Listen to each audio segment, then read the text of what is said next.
5thefanatic.com. This is Unsportsmanlike on ESPN.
to get things worked out. A little bit of technical difficulties this morning. Hope you enjoyed Unsportsmanlike, but not too much. We absolutely are thrilled to be with you this morning, and hopefully you are ready to hang out with us as we get ready for press conference day for the Philadelphia Eagles. The press conference that I got to tell you is falling flat, absolutely flat with me. I have no excitement, desire, or otherwise to really hear what Howie Roseman's going to say or to hear what Nick Sirianni's going to say. One of the reasons being is that I do believe it will be rehearsed. I do believe it's been scripted. I don't believe we're going to get candid answers. I do believe they're going to hold everything close to the vest. I don't believe they're going to be looking to share any real information with us. What happened in 2023?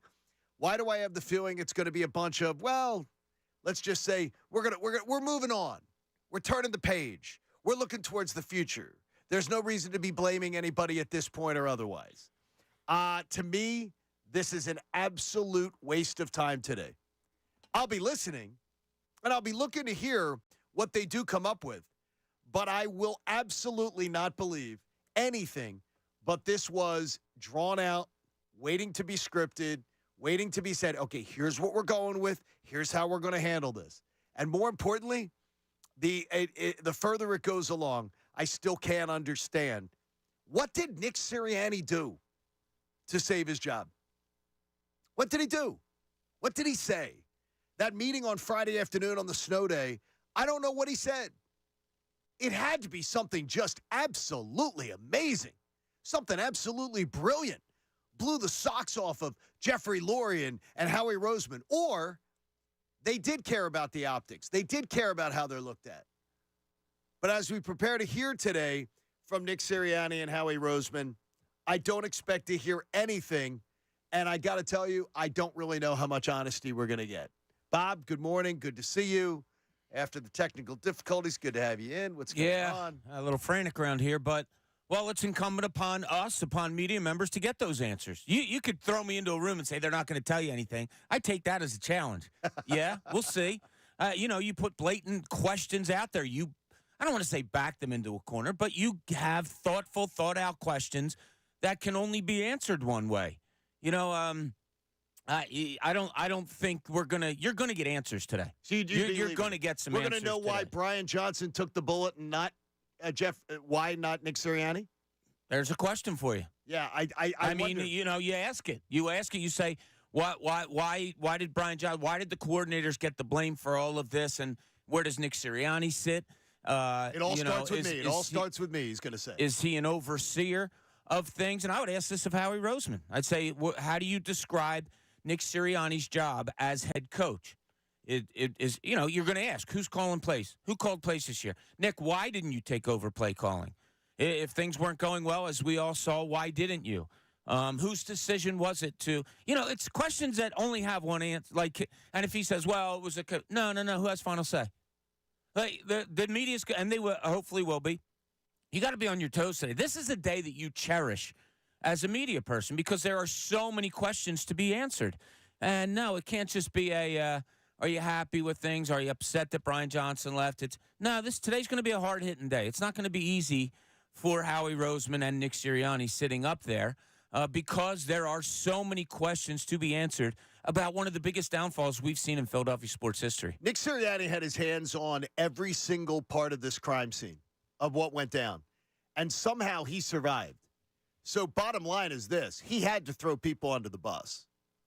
He had to be throwing other people under the bus. Now, what we don't know is how much of the responsibility of how bad things got really do fall at the feet of Brian Johnson or really do fall at the feet of others. And as we heard Jeremy Fowler say to us yesterday, there seemed to be some people a little grumpy in the building about the coordinators being gone. Well, I would have said do a better job then.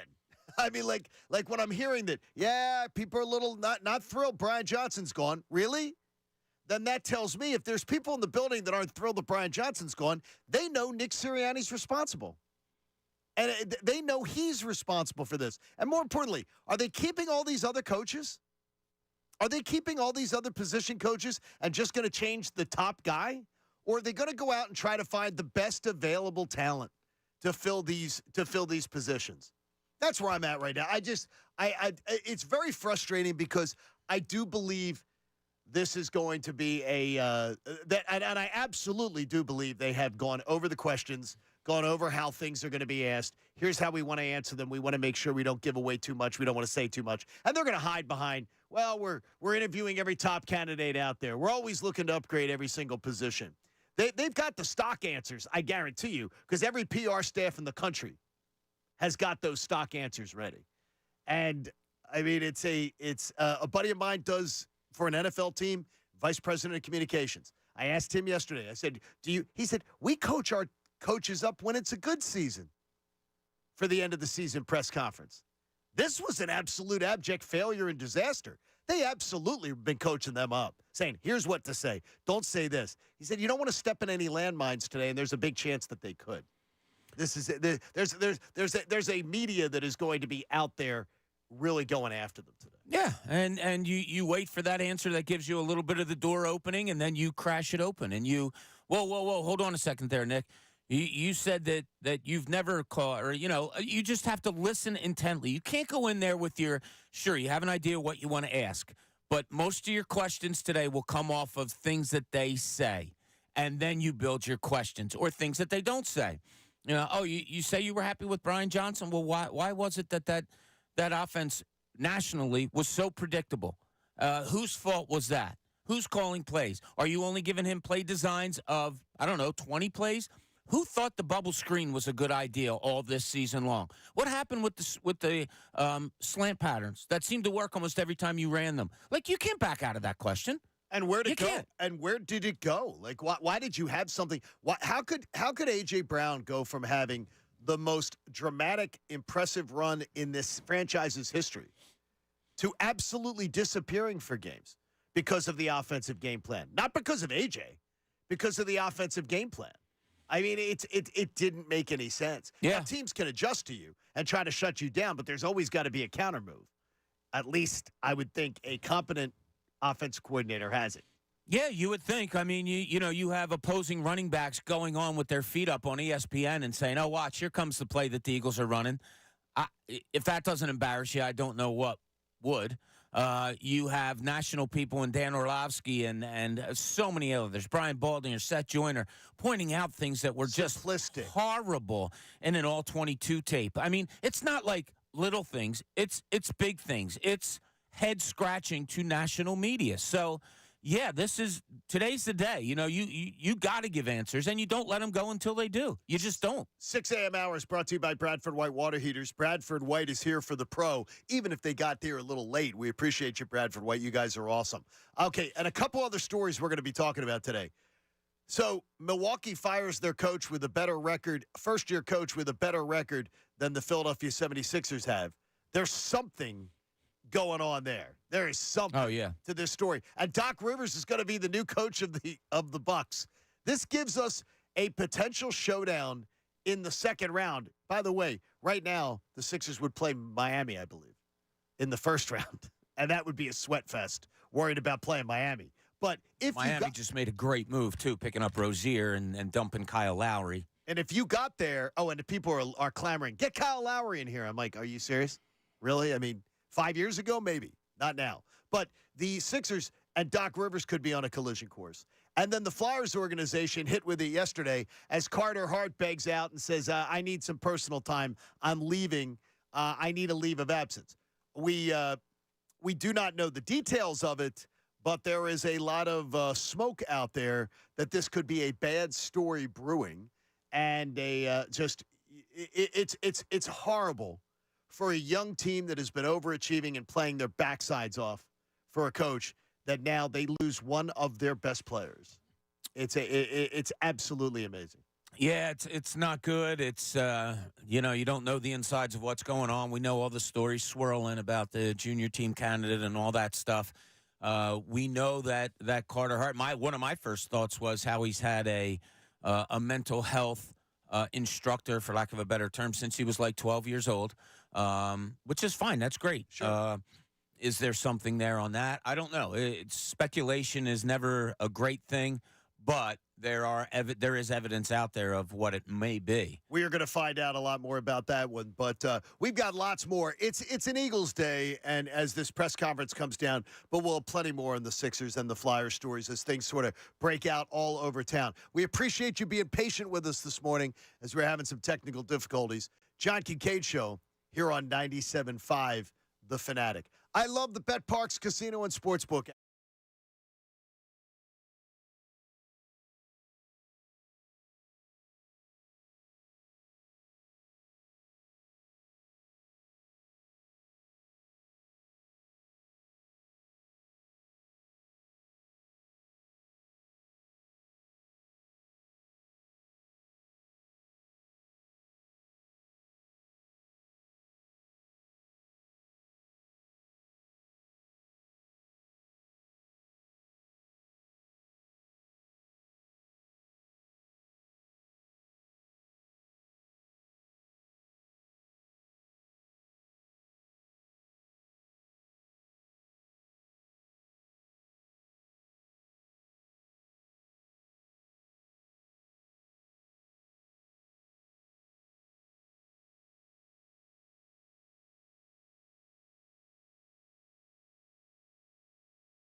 The John Kincade Show with Bob Cooney and Pat Egan continues. 97.5 We are back, and we appreciate you being with us this morning. If you win us early, some technical difficulties got them fixed for the moment. I got to tell you, John, it's the likes I've never seen. The panic, the running around that we were trying to do to get all of it fixed. Like, obviously, we want to be on air right at 6, getting calls. You know, we're getting on social media saying, look, we're trying to fix it.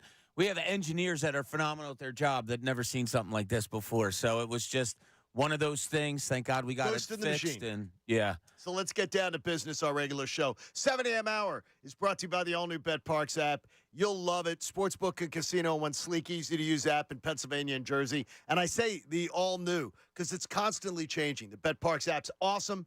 Easy to get paid when you win. Easy to fund your account. And with championship weekend coming, you don't want to miss any of it. They're the official winning partner of your Philadelphia 76ers.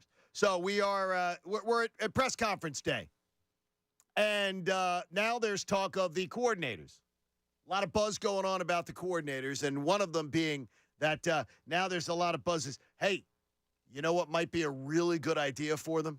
Is that maybe they could go out right now and get Cliff Kingsbury in here. And I want no part of Cliff. I want no part of a guy who couldn't win with Patrick Mahomes. I don't want to. If you go so I had to go just read today about what went on in Arizona. Now, Arizona is a dysfunctional franchise for the most part. You had they had some success with Bruce Arians. Obviously, they had a little bit of a run there. But for the most part, it's been a dysfunctional franchise. But I think people are enthralled with the idea of Cliff Kingsbury, and it never materialized in the NFL. It never came to fruition that Cliff Kingsbury ended up producing something that you'd be like, yeah, man, that was an offense to watch. I don't know I know that I don't want him to be the answer as far as that's concerned. Yeah, I'd be lying if I said I knew the absolute resume of Kingsbury and what he's done and how innovative he was or was not. It's not a name that really comes to my mind. You know, with the way this offense is built, with the stars that you have on this offense, I just got to say it's go big or go home to me.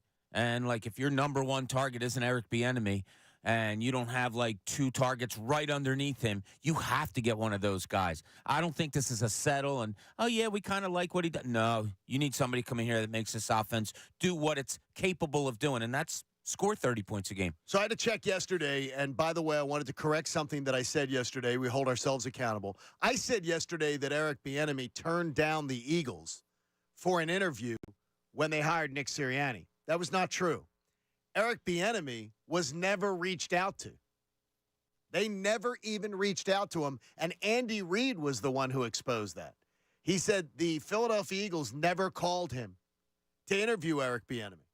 So Bieniemy was not even on their target list when they chose Nick Sirianni. For head coach, right. Correct. Now, to just even do an interview, and in retrospect, 3 years later, I've got to tell you, that's a story that I'm embarrassed that I didn't pay more attention to.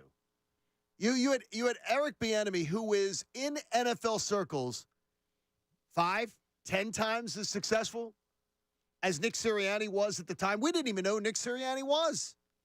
When Nick Sirianni shows up on the interview list, every Philadelphia media member, every single one of them, is out there Googling, finding information on the guy, making phone calls. You knew who Eric Bieniemy was. I wouldn't have had to go to Google. I wouldn't have to go to that. Now, it was 3 years ago. Maybe things would change. I would imagine if the Eagles reach out and said, we want to interview for a head coaching job, he's taking the call. But Washington today will have Dan Quinn for a second interview today as their potential head coach. Bieniemy could be there, Bob, and it's one that maybe this time I just don't know if he'd want to work for Nick Sirianni. He got passed over for Nick. They didn't even reach out to him. They didn't even ask to interview him when they hired Nick Sirianni. Well, if you're an offensive coordinator, where would you rather be, Washington or Philadelphia? No question. You know, I mean, you got a new coach coming into Washington, whoever it may be. That's going to be at least a few years. They're not going to give up on a guy quickly. You come to Philadelphia, you have the resources on offense in Jalen Hurts, in A.J. Brown, in Devontae Smith, in Dallas Goedert, an offensive line that, yes, you need to plug in some things, but, man, you still have a Hall of Famer on there and some all-pros also. So, and there's probably uncertainty about the head coach. So you slide in as an OC and, if you make the offense work. You make the offense work. Something happens that things aren't going all that well with the head coach. We'd have to think that Nick Sirianni's on a short leash after, having to interview for his job, basically. So I think this would be an enticing place for Eric Bieniemy. I would love to know why all the head coaching interviews he's had, and I think it's been quite a few, that Eric Bieniemy hasn't come out being named one. I think I heard yesterday it was seven times he's interviewed for a head coaching position, I believe. And that includes this Washington one. Now, they know him. They've gotten to work with him. They've gotten to see him. They've gotten to observe him. But it appears they aren't ready to go, yeah, we've seen enough. They're bringing in every other candidate. Maybe that's just due diligence. I probably shouldn't criticize the Commanders for doing the due diligence and saying, let's compare and contrast. But I still can't get over the fact that that the Eagles felt, we're good. We've interviewed Nick Sirianni. We're good. We don't have to interview Eric Bieniemy back years ago. And again, I'm embarrassed that I didn't pay more attention to it when it happened. That they didn't. That to me is malpractice. That's malpractice. You don't interview arguably one of the best offense coordinators in the game, who Patrick Mahomes sings the praises of, who this year Sam Howell, by the way, Sam Howell was absolutely gave you as a quarterback, as a passer, gave you what Jalen Hurts was giving you. And Sam Howell's with a terrible team. Yeah, I don't know the ins and outs of why they didn't interview him. Sometimes maybe they did call him and say, do you want to come in for an interview? And he said no, and that didn't get out. He said, please keep that between us. We never know all the ins and outs. Maybe the Eagles talked to other people. Maybe Howie has a best friend that interviewed him and said, yeah, he just doesn't come across well for a head coaching interview, and Howie decided not to do it. I don't know. That's all speculation. But there's more. It's weird. It is weird to me that Eric Bieniemy hasn't been granted a head coaching position in the NFL. Probably, if not one of the best coordinators on both sides of the ball, sure, in the league over the last 5, 6, 7 years. Okay, if you look at it as what they're going to do, and do you believe, and you've been to enough of these end of the year press conferences, I don't believe they're going to reveal the game plan to us today about what they're looking for. Like I don't believe they're going to say to us, yes, we're looking for a veteran defensive coordinator. We're looking for a veteran offensive coordinator. We're looking for a guy who is going to run his own offense. I think they're going to keep everything close to the vest today. So I wonder how do we go about getting information out of this crew during this process? Well, because they're not going to tell us, yes, we want a veteran DC. Because then if they don't deliver one, they're going to be accused of not getting their target. And to me, it's what do people want to hear? Do you really care if they say we're going to get a veteran DC or a veteran OC or whatever? That just makes a broad question lent to giving a broad answer.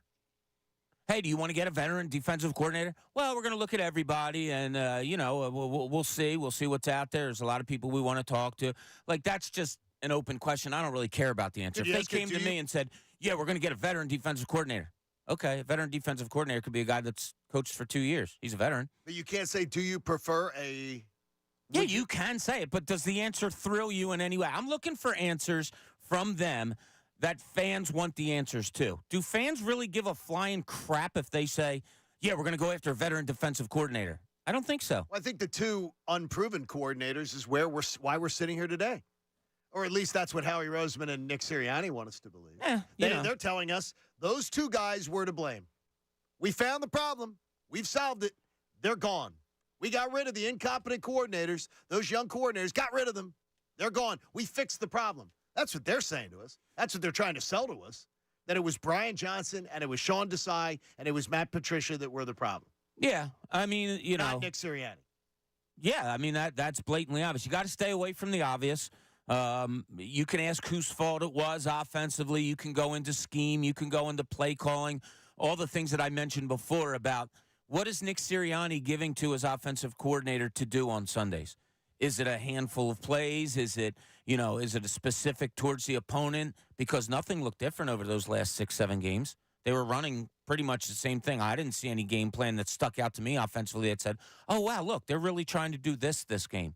Nah, didn't see that at all. The biggest questions are exactly what does Nick Sirianni do here? You have to figure out how to ask that question. How do you ask that? It was a 3-part question here, Howie, and I'll ask them one at a time. Does Nick Sirianni call the defense? Let him answer. Right. Does Nick Sirianni call the offense? What does Nick Sirianni do on game days, with this football team? There's many, many ways you can do that. You have to go in there with look, as much as they're going to have to be on their game trying to answer, and you talk about them scripting and all that stuff, so do the reporters. That's what you do, man. This is a great day to go in. You need questions answered. I remember when the Sixers lost to the Celtics in Game 7 of the Eastern Conference semis. I want to say 2011, 12, might have been 12. And being geared up like, all right, where's this going? They came within a game of getting to the Eastern Conference Final, but is this good enough? And we go down, and Doug Collins says, before you get started, I just want you to know that I told the GM, I forget who it was, maybe Tony DeLeo, this team's not good enough to advance, and we're going to blow this up. And it was like, whoa. So all your questions now based off of that. What do you mean blow it up? Like is everybody, susceptible to trade this and that? So it's a day of you got to be on your game. You're listening to what they say. You're building off of what they say. You're trying to catch something that says, oh, wait a minute, hold on. What exactly do you mean by that? It's not just a day you go in with set questions. They answer them, and you walk away. It's not that kind of day. I'm waiting to see if Howie Roseman's arm will be back up the back of the shirt of Nick Sirianni today. Because it was Howie Roseman who obviously saved his job. He's his boss, so obviously he saved his job. Saved Sirianni's job? Yes. The general manager kept you. Well, the meetings were with Jeffrey Lurie. Yeah, and the general I think manager. He won. Well, who do you think has more say? Well, I mean, then the question is, then do you believe he's in support of him? I can't wait to hear Nick Sirianni answer questions today.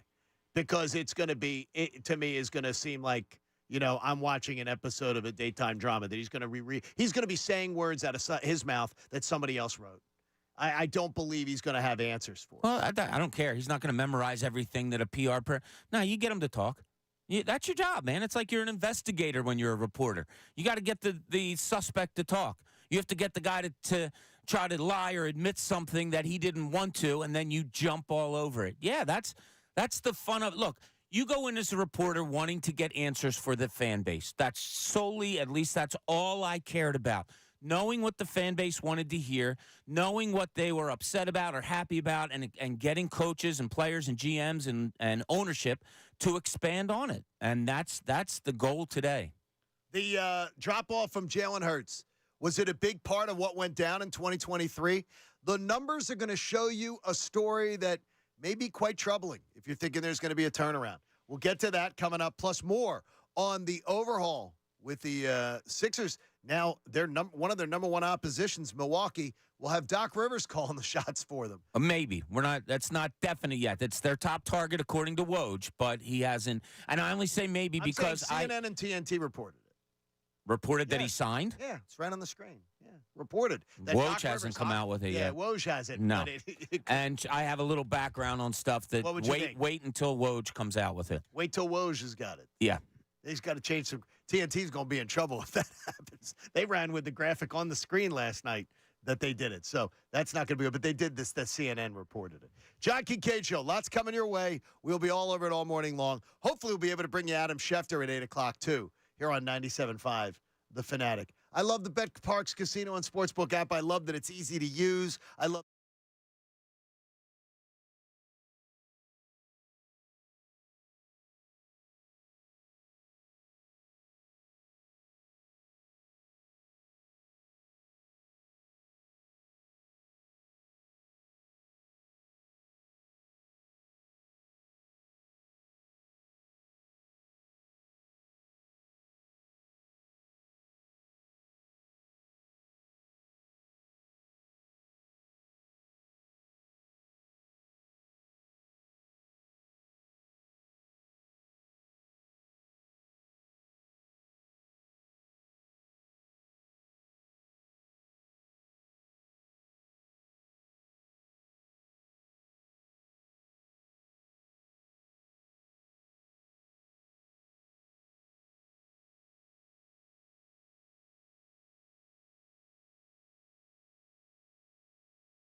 Paddock.com. Good to have you back with us, John Kincade Show. We're awaiting the press conference today with Howie Roseman and Nick Sirianni to tell you about what happened in 2023, what's going to happen moving forward, when will you get new coordinators and more. We expect some of these answers to come down today. Whether you believe what you're seeing and what you hear is a completely different thing of what's going to go on. I'm baffled as to what to expect. I can't wait for it. In fact, tonight's a teaching night for me. I cannot wait to be able to play some of this for my students, because this is a really interesting. Just even asking a veteran reporter like you, what do you ask today? How do you ask it? How do you ask it respectfully enough that you're not going to get shut down? How do you ask it that you're not asking a question that they can just evade by going around? Today is going to be a real interesting lesson. You're going to hear the press conference, I believe, during Andrew Salchunas' show, and you will then be able to react to it all afternoon long on with Andrew and the best show ever. What time are they scheduled for? Like 10:30-ish or something? I'm not sure what time. I think late morning. A late morning press conference is the last I'd heard. We'll find out. It's been a little scrambled this morning. I looked at Jalen Hurts' 2023 stats, and there was a great rundown. Shane Haff, and I tell you again, I don't even know Shane, but I know his work, and I really enjoy it on Twitter. I think it's one of the best NFL follows that I found this year. Shane Haff NFL, and I say H-A-F-F instead of the L, H-A-F-F NFL. He did a little breakdown on all of the starting quarterbacks in the NFL and where Jalen Hurts ranked. As a passer, he was 14th. In passing touchdowns, he was 14th. In interceptions, he was 27th. In turnover-worthy plays, he was 6th. I don't mean to interrupt you. What the hell is a turnover-worthy play? I don't know what that means. So it's either a turnover or that was worthy, or a dropped ball by an opponent, something like that. Or you fumble and you recover it yourself. It's a turnover-worthy play that something happens. It doesn't always recover. So he was the 6th worst. 6th worst. Okay. The fact that NFL. has to be explained so much means that stat needs to go out the window. Hey, it's like the analytics stats when exactly. They put him up on the ball. Completion percentage, he was 13th. That to me, big time throw rate. So long throws down the field for large chunk yardage play, 13th. I mean, to me, I'm looking at it right there and saying a QB rating, he was 18th. And to me, that just is saying, at time to release the ball, he was 26th in the NFL. He was one of the slowest at getting rid of the football in the entire NFL. He certainly was a mediocre quarterback this year, all those numbers say. Mediocre, completely mediocre. Yep. And look, and the one thing is with these, and look, I am not off the Jalen Hurts bandwagon. I do not believe Jalen Hurts is a guy that, he's a major problem and things are going to be crappy from here on out. But it does bother me to look at 2022 numbers, look at 2023 numbers, and see how drastically the drop-off was. But to me, too, when you're talking about him being 14th in passing yards, 14th in passing touchdowns, 13th in completion percentage, 13th in big-time throw rate, the big chunk plays, are you kidding me? With the offensive talent that this Eagles team has, that to me is fascinating. And it's something where I think Jalen is getting a bit of a pass because other people are taking the bullet for him. Brian Johnson's out the door. Nick Sirianni's taking all the abuse. Well, you can't fire players. I got you. but I mean, especially ones that are going to make $255 million over the next 5 years. It's a bad year, though. But it is a bad year by any metric, considering all the talent he was surrounded by. One of the best offensive lines in football, one of the best offensive talent arsenals in the NFL. It was a bad year for Jalen. And I really would love to hear more about what the hell happened there. How do you put up these numbers with that talent?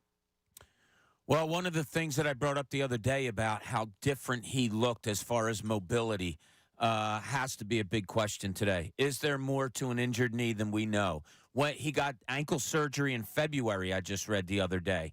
How much? Super Bowl, right? Yeah, how much did that maybe hinder him? I mean, if you look at it, if you look at highlights of him last year, it is unbelievably different than what he looked like this year as far as running out on the edge, making guys miss him, running and then stopping and throwing. He looked, he looked like an older man compared to what he was last year. There was no quickness. There was very little speed compared to, I'm not saying he didn't have any, but compared to what it was last year, John. And we know how big of a threat he is running the ball and what it means to this offense that he is that threat to run the ball. I don't think that was there this year. I said it to you yesterday or the day before, I believe. The idea of if you find out that 2 weeks from now or a week from now, Jalen Hurts is in surgery to fix something, would it change your perception of those numbers? Because we know he's a tough guy. I'm not going to challenge the toughness of Jalen Hurts. I've seen him take hits, get right up. I think he's a tough guy. But it's honestly, Bob, if I don't see a surgery, if this was all a bruised knee, and that's like what was hobbling him so much and everything, I'd be like, seriously, I'm waiting for a shoe to drop to hear, okay, he's going to undergo a procedure and he's expected to be fine by training camp. Oh, there's something. I mean, there's something. He didn't look 100%. And tentative. Yeah, tentative. He went down easier. He seems slow in the pocket where it used to be like we talk about guys that can scramble, but guys that also can avoid hits in the pocket. You know, like a Ben Roethlisberger. He wasn't a running quarterback that scared you that way, but he could avoid guys in the pocket, and we see a lot of them. And Jalen Hurts could do both last year. He could run the football, and he could avoid in the pocket. This year, more times than not, it seemed like, pocket's done, feet planted, let me wait here to take the hit. It just didn't seem right. Now, I'm not putting everything on the offense on that. I thought the scheme was bad. The play design was bad. The play calling was bad. But when you start with all these things and you start talking about the offense on the field, most likely you go to the most important position in all of sports, and that's the quarterback. No question. And if I do that first and I'm listing things out, the first thing that I list is he did not look like he did last year as far as mobility went. I'm trying to figure out what it's about. And I'm trying to figure out, too, is that when you're comfortable in an offense, when you're comfortable, when a quarterback is comfortable, when a quarterback understands what's being asked of him and believes in the plan, then it seems like it's a lot smoother. He may have been overthinking things, and that could be part of it. He's an instinctive quarterback. He talked about it last year leading up to the Super Bowl in one of those Super Bowl long interviews where they talked about is the game moving slower for him last year. He talked about the game's moving slower. I can see things. It's really coming together. Well, the game didn't move slow for him this year. I mean, it didn't. But he did. It did for him. He moved slow. Yes. And if you take away an aspect, and I'm not saying take away, but if something is hindered, we all know it. You have some kind of an injury. What do? You overcompensate in another area. If he didn't feel his knee, ankle, legs were fully there and knew, God, usually, yes, I would. I equate it to when we got older and we're still playing sports. My mind still knows where I would want to go or where a player should be. My body would no longer let me get there. It's frustrating as hell. In your mind, you're seeing it, but you're not. Oh, my God. And I can remember specifically the first time it happened to me. And for an athlete, they're always dinged up. There's always something going on. And to me, it just appeared, man, it was night and day watching him run around the pocket, watching him get out on an edge last year. I did not see it this year. All right, so we talked a little bit about the coordinators later, or earlier in the show, I should say. And we're hoping to be able to take your calls later as we work on these technical difficulties we're maneuvering through this morning. But the idea of hiring these coordinators, you had a question about, and it's a basketball term, but the slam dunk. Is there going to be any, Bob, after a disappointing season like this, any slam dunk hire or slam dunk thing? Now, we both are on the Eric Bieniemy train. That if there was any way you did that, I don't know why I don't see it happening, but I guess the fact that this organization did not ask for his permission. Andy Reid would have had to have asked permission. I pulled the Kansas City Star. Andy Reid would have to have granted permission for the Eagles to speak to him, reach out to him, and they never did. So, I mean, to me, I look at that as maybe there's something they just, as you say, maybe there's something that they just don't want to move forward, chasing down something like that. I don't know what it was. who knows? It's a long shot, obviously, to get an Eric Bieniemy in here. He's probably the best OC out there right now, most consistent over the last 5 to 7 years. He's with another team. Yeah, it's a long shot. But when you have an opportunity like this of the players that we mentioned before on the offensive side of the ball, man, you can't. You got to go big. Like, you have to try to get the best to coach the best, I think. And you know, we talk about windows opening and closing all the time. Where's the window with this Eagles team? Offensively, it looks to be a little longer. Defensively, you're going to have to really draft and get free agents to make it better. But you have, some young talent there also. Yeah, to me, it's like you got to go big, and that's why I think so. My question was, is there a slam dunk that if something happened over this summer or over this offseason that you would say, yes, there it is. I'm feeling a lot better about this team than I did after the losing 6 or 7. How about veteran and youth? And to me, that is, again, where I'm looking for somebody with a different approach on one side of the ball. But I want the veteran. I do think I want the veteran approach to come to help out Nick Sirianni at what he obviously isn't good at, the offensive side of the ball. I'm confident if they went and hired a Ron Rivera for the defensive side of the ball, I would honestly look at that as Nick Sirianni tossing him the keys, saying, you've run defenses for 19 years. As a head coach, you hired a defense coordinator to run your defense, and you've made that clear. So at your opening press conferences in Washington and Carolina, this will be my defense. My defensive coordinator and I will be lockstep working together. So it'd be like... Wait, Sirianni would be saying that? No, that's what Ron Rivera said when he was hired in Carolina, when he was hired in Washington. This is going to be my defense. It's going to be what my vision, my view, but I'm hiring defense coordinator that is in line with me, that we're lockstep together to be able to try to get it done. So I think he'd be tossing the keys to Ron Rivera saying, you go do your thing. You go do your thing. I don't even know if Nick Sirianni is allowed to hold the keys to anything. You really do think it's that bad? Do you think he had any say in any kind of defensive things over the last couple of years? I wonder. I don't think he has the keys. Wait. You don't think that that he has the opportunity to tell, like even when it was a Jonathan Gannon, guys, we're not getting enough pressure here. He gets on the headset. Guys, we're not getting enough pressure here.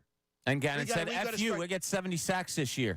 You stay on the offensive side of the ball, wide receiver. I'd be shocked if a head coach is getting told. It's what we've been talking about all the last, month. What does he do? I mean, do you think he has a say in it? I hope he does. As head coach, I hope you have an oversight in everything. Well, I mean, does he make suggestions? Does he listen and say, oh, okay, tell me what your game plan is, and then agree with it or add something to it?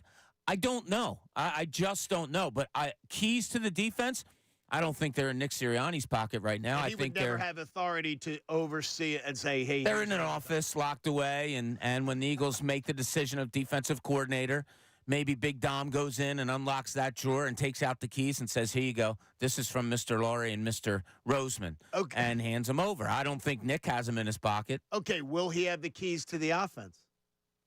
Like, this is what the major question I got, too, is when you tell me about... He's got a fob. So he's got a fob that he can, go into the meeting rooms.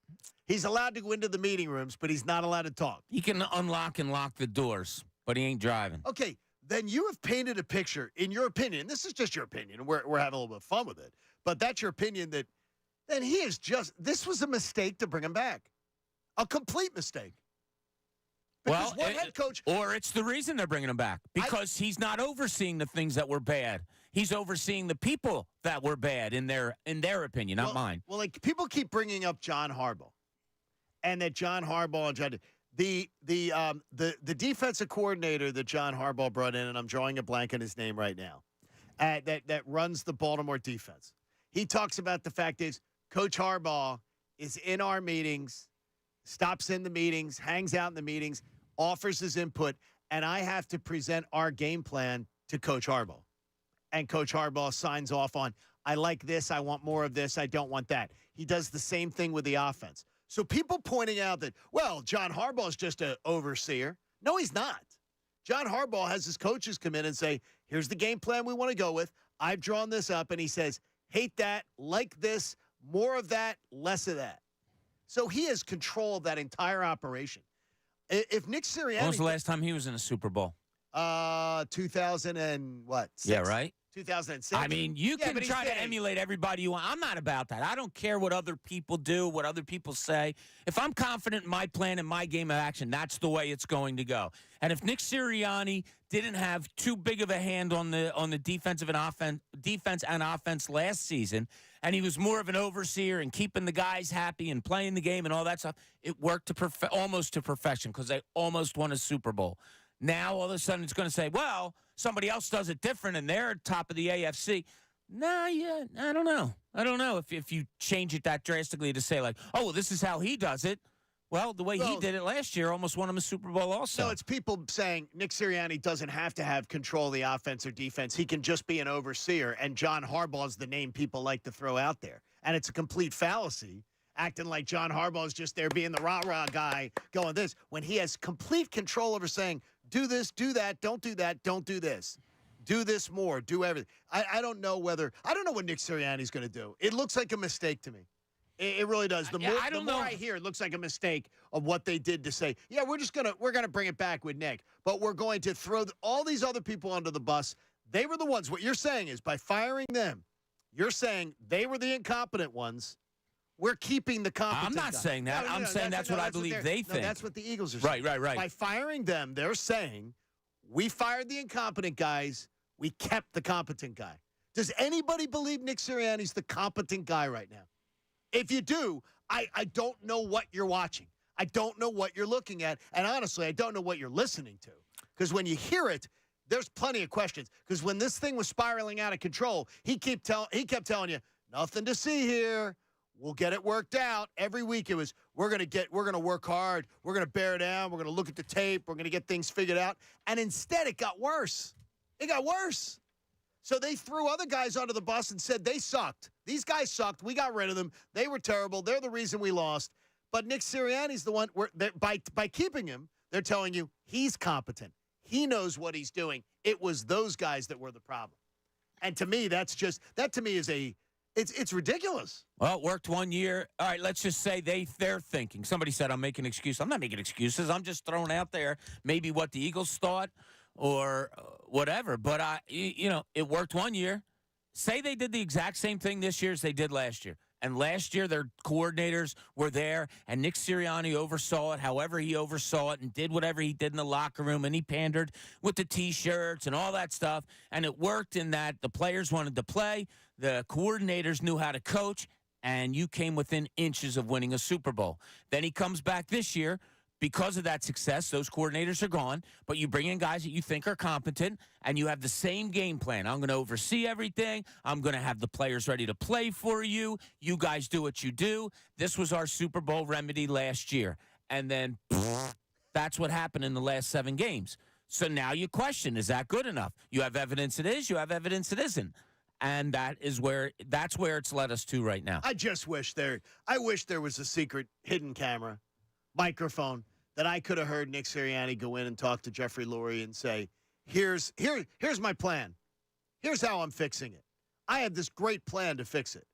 Because, again, I would be staring at him going, you had every opportunity to fix it this year, so all I can think in my head is, nah, they weren't the right guys. They weren't the right guys. Because the question had to come to him, Nick, you didn't fix it this year. So why didn't you fix it? Well, we had the wrong guys in place. We had the wrong coaches. And more importantly, if we had the wrong coordinators, you're telling me we don't have some of the wrong position coaches in place? And they're still under employment? We're going to just change the top of the food chain on the defensive and offensive side of the ball? Or are they letting the new coordinator come in and decide which guys he wants to keep and which guys he wants to, Yeah, you can't talk to linebacker, defensive back coaches until you know who they are. So, and you might not want to get rid of somebody until you see. So if Ron Rivera came in, he could come in and say, yeah, I'd like to work with this guy. I don't want to work with that guy. I have my own guy for that. I've got my own guy for that. And again, it's autonomy that's being given to coordinators. Again, because the head coach, I can't figure out how this is going.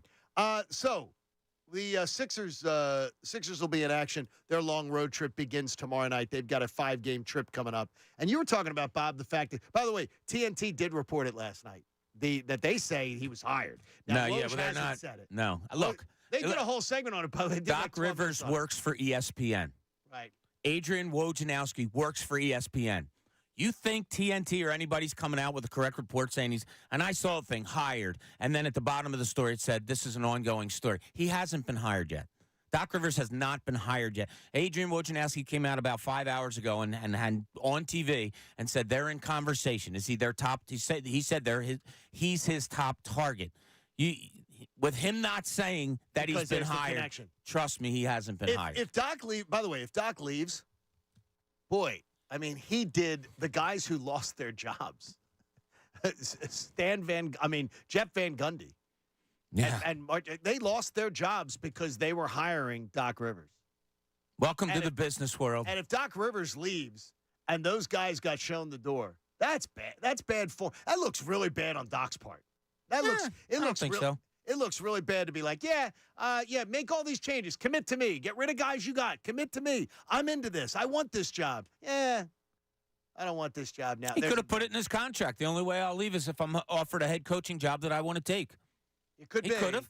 But trust me, there's things in contracts that would blow your mind that I heard over the years. And, if Doc Rivers said, now I had a source that when he came here that said, Doc wasn't really fully into coaching after he left the Clippers, and it looked like he was going to take a little sabbatical. But then Daryl Morey kind of made him an offer, and him coming in here with Morey, an offer he couldn't refuse, and he came in. I had a couple people that told me that. Like, it was kind of an afterthought, and he's like, yeah, okay, Ben Simmons, Joel Embiid, sure, I'll do that. It wouldn't surprise me that if they're going towards him now, and Doc's like, okay, I'll talk to you guys, but he's really thinking, do I want to do this again? That could be the delay. But look, Adrian Wojnarowski, as I said, works for ESPN, as does Doc Rivers. If you don't think he's going to be the first one to get it, I don't know what to tell you. Is it a good thing if Doc Rivers becomes the coach of the Bucks for the Sixers? I don't know. I don't know what the fit will be like. Everybody can say, oh, he's lost it and look. And he's a very guard-driven coach. And J.J. Redick talked about it, and I talked to some people at the Sixers about it. He's hard on guards. You have Dame Lillard, who has, I think, proven himself in the NBA, that you would say, oh, well, he's not going to change Dame. James Harden didn't like playing for him either. There was a real battle that went on there, according to people. So Maxey, he rode really hard, but Maxey improved. And Maxey appreciated so the relationship. It's like a fit thing. Is Giannis going to be on board with it? Is Dame going to be on board with it? Dame didn't seem to be on board with Griffin, and that's why he's out now. I think more might come out of that because it's odd that you fire a coach when you're in second place in the Eastern Conference only halfway through the season. There's a lot of sentimentality out there that Doc Rivers, he's past his prime. He sucks. He's no good anymore. I hear you. I understand you have the evidence of that. There could be a case where he goes to Milwaukee and for some reason they find it. They find it under him. And you have veteran stars in Dame and Giannis Antetokounmpo. Maybe. I don't know. As a Sixers fan, would I like it? I think so. But then you have to look at it as who knows Joel Embiid and Tobias Harris and some of those guys' tendency most recently better than a Doc Rivers as coaches. So, I don't know. It is going to be an interesting story that we're going to be following in Philadelphia sports regarding one of the biggest names in town. But it's all speculation at this point. We'll talk about a very confusing tale coming out of the Orange and Black coming up. It's the John Kincade Show here on 97.5, The Fanatic. You feel a little bit warmer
Lexington, Philadelphia, a Beasley Media Group station. Broadcasting live from the Comcast Business Studios. Powering possibilities. 97.5 The Fanatic and 97.5thefanatic.com. The John Kincade Show with Bob Cooney and Pat Egan continues. 97.5 The Fanatic and 97.5thefanatic.com. Good to hear from you this morning. Hopefully you're having a great day. Having a few technical difficulties. Can't take calls this morning at the moment. So we're delaying Adam Schefter till 9 o'clock as we get the technical difficulties worked out. John Kincade Show on 97.5 The Fanatic. Got to remind you that Wawa is celebrating 2024 with any 20 or 24-ounce freshly brewed hot coffee for just $2. Pour more of your favorite coffee at Wawa this morning. I believe that some of our technical crew this morning could use a little Wawa coffee just to maybe take some of the edge off of what's going on. The Flyers are dealing with a story, Bob, and this sort of is right up your alley as far as understanding is how to deal with a touchy subject. Carter Hart has taken a personal leave of absence from the Philadelphia Flyers. It had been announced yesterday that he would not be playing in the game. He wouldn't be starting the game against Tampa Bay. And then there was speculation about, well, why is Tortorella doing that? It's Carter Hart's turn. It's been a rotation back and forth.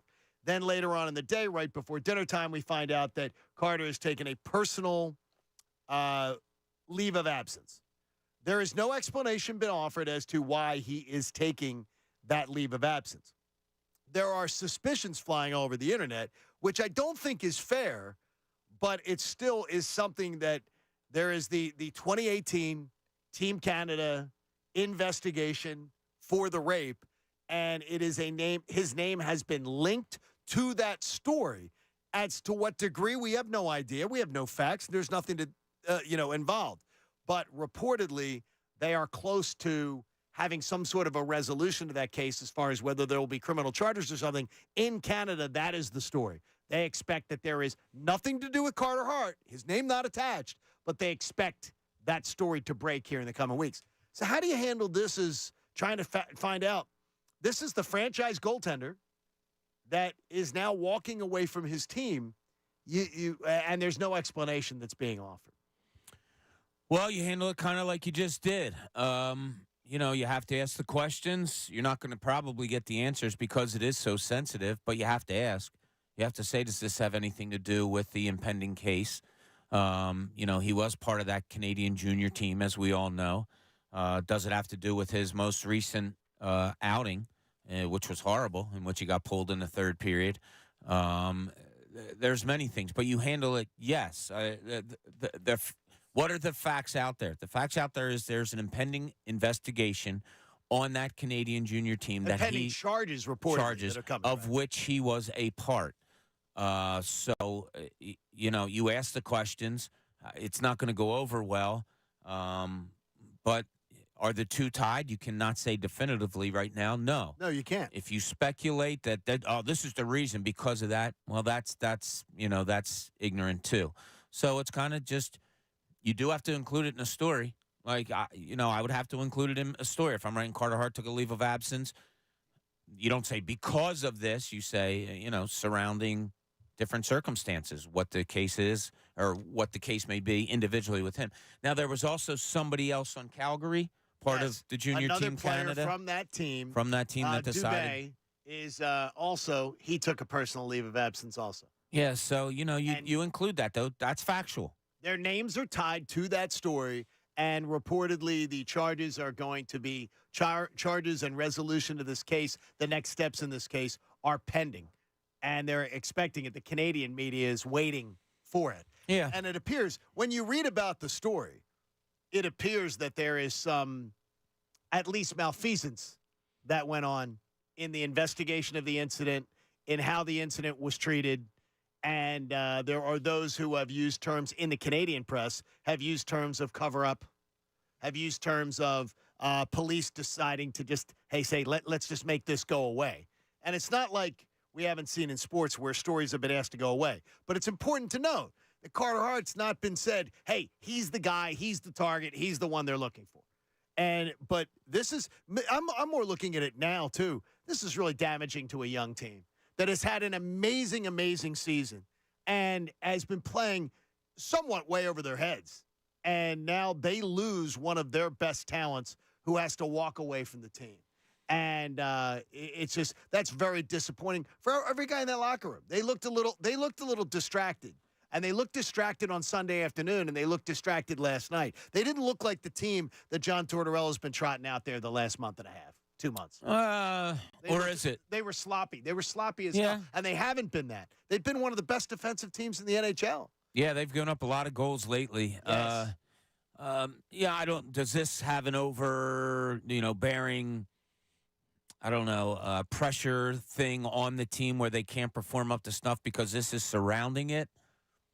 I don't think so. I think this is a team that, you said it. They've overperformed, played over their heads. Absolutely overperformed. So when they have 3-game skids like this, well, if they've played over their heads before, isn't there this make them even out a little bit more that you have games like this?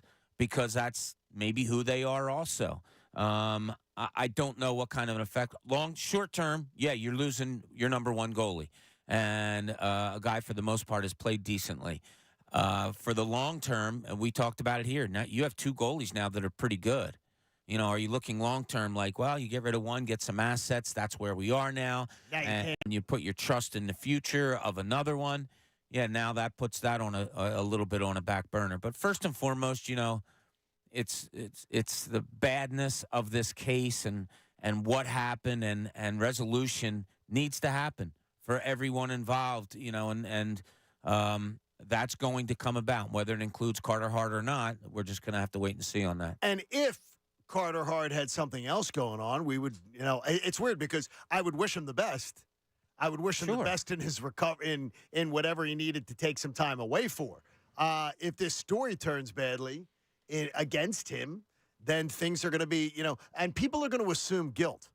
And again, I would just say if anything did come with that and you assume guilt, there are so many stories where you would be reckless and absolutely it would be derelict for anybody to be doing that, just to assume, because we do not know any details yet. But it appears the Canadian police are moving towards putting, I guess, either warrants out for arrest or for trying to put charges against people. Yeah. So whether they're tied or not, we will find out. Hey, Discover wants everyone to feel special with live 24/7 customer service. You can learn more at discover.com/credit card, and limitations do apply. So, again, we await the press conference today, and there is one name, though, Bob, that hovers around the story of where the Philadelphia Eagles will go for an offensive coordinator, and it's the idea of Frank Reich. And so, again, as you would say, or as Jamie used to call Nerd Boy, went and just was reading. I was reading yesterday upon his firing in Indianapolis and upon his firing in Carolina.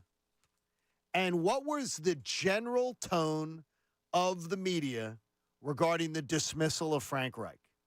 And so I'm thinking, okay, if Nick Sirianni has the control, he may try to bring in a guy who is his mentor, a guy who he just absolutely adores, a guy who he thinks the world of. And that could be something that he's really comfortable with, and this is the direction I want to go. But there is one thing that doesn't make any sense with this. In Carolina and in Indianapolis, where he got fired in a calendar year, he got fired in both places. They complained about his offense. They complained about the offense. Lack of creativity was noted in Indianapolis by some of the writers who covered it. That there was that wasn't the kind of it was an old-fashioned offense that wasn't evolving to the modern time. And to me, that screams, I don't care if Nick Sirianni's comfortable with Frank Reich. That doesn't sound like the kind of offense. If you're making a change and you're trying to do something, the last thing I want with a dynamic player like Jalen Hurts is to bring in an offense that was described as outdated, not using the advantages of modern football. Here's a couple. In Carolina, they were under Frank Reich and his offense, they were 31st in play action. In Indianapolis, in his entire tenure, He was in Indianapolis. He was 23rd. 27th. Like, he doesn't run an offense that has a lot of motion. He doesn't run one that has a lot of play action. And he doesn't run under center. Who was his quarterback in Carolina? Well, that's the and then teaching a youngster. And then you go to Indianapolis and you're drafting a new quarterback who got hurt and all that. I don't, you have to look and that's part of the interview process. How exactly do you see this offense running with Jalen Hurts and the two wide receivers and the tight end that you have? Where do you want to go with this? Why did it work when you were here before? And what happened? Did you see that after watching tape of this year? What did you see that didn't work this year? Now, it could be a case that Frank Reich, you just said it, he got fired twice in a calendar year. I mean, are you that anxious to jump back in? And by the way, he has like over $10 million, more than that, coming to him if he doesn't work. Yeah, I mean, sometimes the rigors of getting fired and being in this league so long, and it takes a toll on you. I had a head coach one time tell me, like, this isn't an easy job. People think, it's great being a college basketball coach and all that. You know how many college basketball coaches stay in less than like 2 or 3 places? Not many. Not many at all. And you're talking grown adults with families and wives. Do they move on their own, or do they move because they're whatever it may be? But, it's not I certainly don't want to pick up my family, kids, wife, and move 4 times to different cities all the time. Like, that's the profession you chose, and I understand that. But at some point, you get fired twice in a calendar year. I think it could be a case where Frank Reich is sitting back and saying, not ready yet. I just don't want a guy that in the last 4 years of data that we've got, that he doesn't use play action, he doesn't use motion, he doesn't have a quarterback under center ever to even masquerade everything's out of the gun. Like, that to me doesn't seem like that's the way you would want to go. Because we're trying to find one of the things we're looking at is we complained about is that there wasn't a creative offense here this year. Well, if he hasn't been good, I sure hope and assume that Frank Reich isn't dumb enough to not change his ways. Right? I mean, you're a professional coach. Things aren't working. What do? You don't stick with it. You change it. He liked Bryce Young. He wanted Bryce Young over C.J. Stroud. And I think that was something that was happening, too, is that the C.J. Stroud emergence in Houston, somehow they took a kid right off the street out of college football, and they were in the playoffs this past weekend, and Bryce Young really, really struggled with the Carolina team. I think the Houston roster was better, slightly, but the teams were both bad last year. Yeah. Both of them were terrible. C.J. Stroud is special. He's so much fun. And Frank Reich thought Bryce Young was more special. Like, it's another thing where you worry about evaluation of talent. I just don't want to see if they don't trust Nick Sirianni that much, and I don't believe that they do. I really don't want Nick Sirianni being able to say, "Here's what I want. I want a guy like Frank Reich in here. I don't want to go backwards, and I don't want to go with an offense that is considered just an old offense. I don't think that's the way to go." But you want that on the defensive side of the ball if you go with a Ron Rivera. Well, Rivera, I want the physical style of defense that he has. I want the punishing style of defense that he's got. And by the way, tough up the middle. Yeah, but when Frank Reich was here, things worked. Yeah. So, I don't know. I never can. I don't know. You have names that you like. You have names that you don't. You could have data behind it. It's just a fit thing, and you just can't understand it. And well, did it work It worked in 2017. I mean, with Frank Reich. Yeah. It worked in 2017. It really didn't work after. And so, I mean, like the offensive plans that they had didn't work after. And his offensive plans obviously didn't work in 2 other stops. So I just wonder, sometimes you catch lightning in a bottle also. I don't know of many coordinators where it worked every year. You know what I mean? Like, that just doesn't. Hopefully you get a guy that consistently gets his guys to improve. That's what you have to look at. That is innovative, that plays to the strengths of your quarterback, wide receivers, tight ends, offensive line. Somebody that can come in here and say, wow, look at that talent. Let's do this. Again, I'll say it for the millionth time. To me, that screams Eric Bieniemy. See, it's funny. As I reach out to Jody Oler, who's been on the show before from out in Arizona, He is like but he considers it, after covering it on a daily basis, the least qualified head coach ever hired was when they went with a guy in Cliff Kingsbury, which is the hot name of the morning. The Eagles interviewed Cliff Kingsbury for their offensive coordinator position. And again, I don't understand how you couldn't win with Patrick Mahomes. I just, as far as I'm concerned, how you couldn't find a way to win with him. And then you get Patrick Mahomes and that same skill set to a guy like Andy Reid, and he's like, oh my gosh, that's the guy. I see the skills. Andy Reid said, I saw the skills. I didn't see and I didn't see the one-loss record. I didn't see, but I saw the skill set, and I knew I could work with it. Yeah, and look what happened after Eric Bieniemy left. Their offense, you can say wide receivers, and they didn't really invest in them and all. Their offense, took a little bit of took a little bit of a kick. They had to ride that defense with Steve Spagnuolo and ride that to victories and find ways to win, which is what a great organization does, which is what Andy Reid helped them do. But yeah, coaching matters, and we're on top of that right now here in Philadelphia. I think Cliff Kingsbury, in theory, would be really, really cool. Like in theory, a young man. He's young. He's brash. He's been all over the place. In the time since, he is a guy who bounced around and has found he got that head coaching job in Arizona, and it was a shock that people said, hey, he's going to go with. It's he's an air raid coach, and Jimmy Kempski wrote a nice piece about it today. You can check it out at Philly Voice. He's got a lot of up-tempo, same core plays that everything runs out of. Almost similar to, a little more simplistic than a Kyle Shanahan. But things look the same, but you don't know if it's going to be run pass, if it's going to be. He does a good job when people complain about masquerading of plays, that the Eagles weren't fooling anybody. That is one good thing about his offense, is that you're not going to know what he's doing. You're not knowing if the quarterback draw is coming. You're not knowing if a draw play in the running game's coming. You're not knowing if it's going to be a quick pass. A lot of quick passing, which is something that people like. But that up-tempo offense, I don't know that you can do it with this defense right now. I don't know if you can afford to run an up-tempo offense when you've got a defense that is this shaky. Because I would believe in next year, you're going to have a defense that's in at least transition. Like, it's not going to be a finished product day one. It's going to require some transition time, and I'm not sure you want to be running an offense that maybe retains the ball. Here's one from when he was fired in Arizona with Cliff Kingsbury, that too many times his defense was put behind the 8 ball with 40-second possessions, 1 minute, 5-second possessions by the offense that ended up wearing them out in late third and fourth quarters, their defense. That seems like something that would be but it's not something maybe philosophy-wise you could tweak to try to not do it. I guess you can slow things down. Well, his job is the offensive side of the ball. Should it be his? And in the past, it was.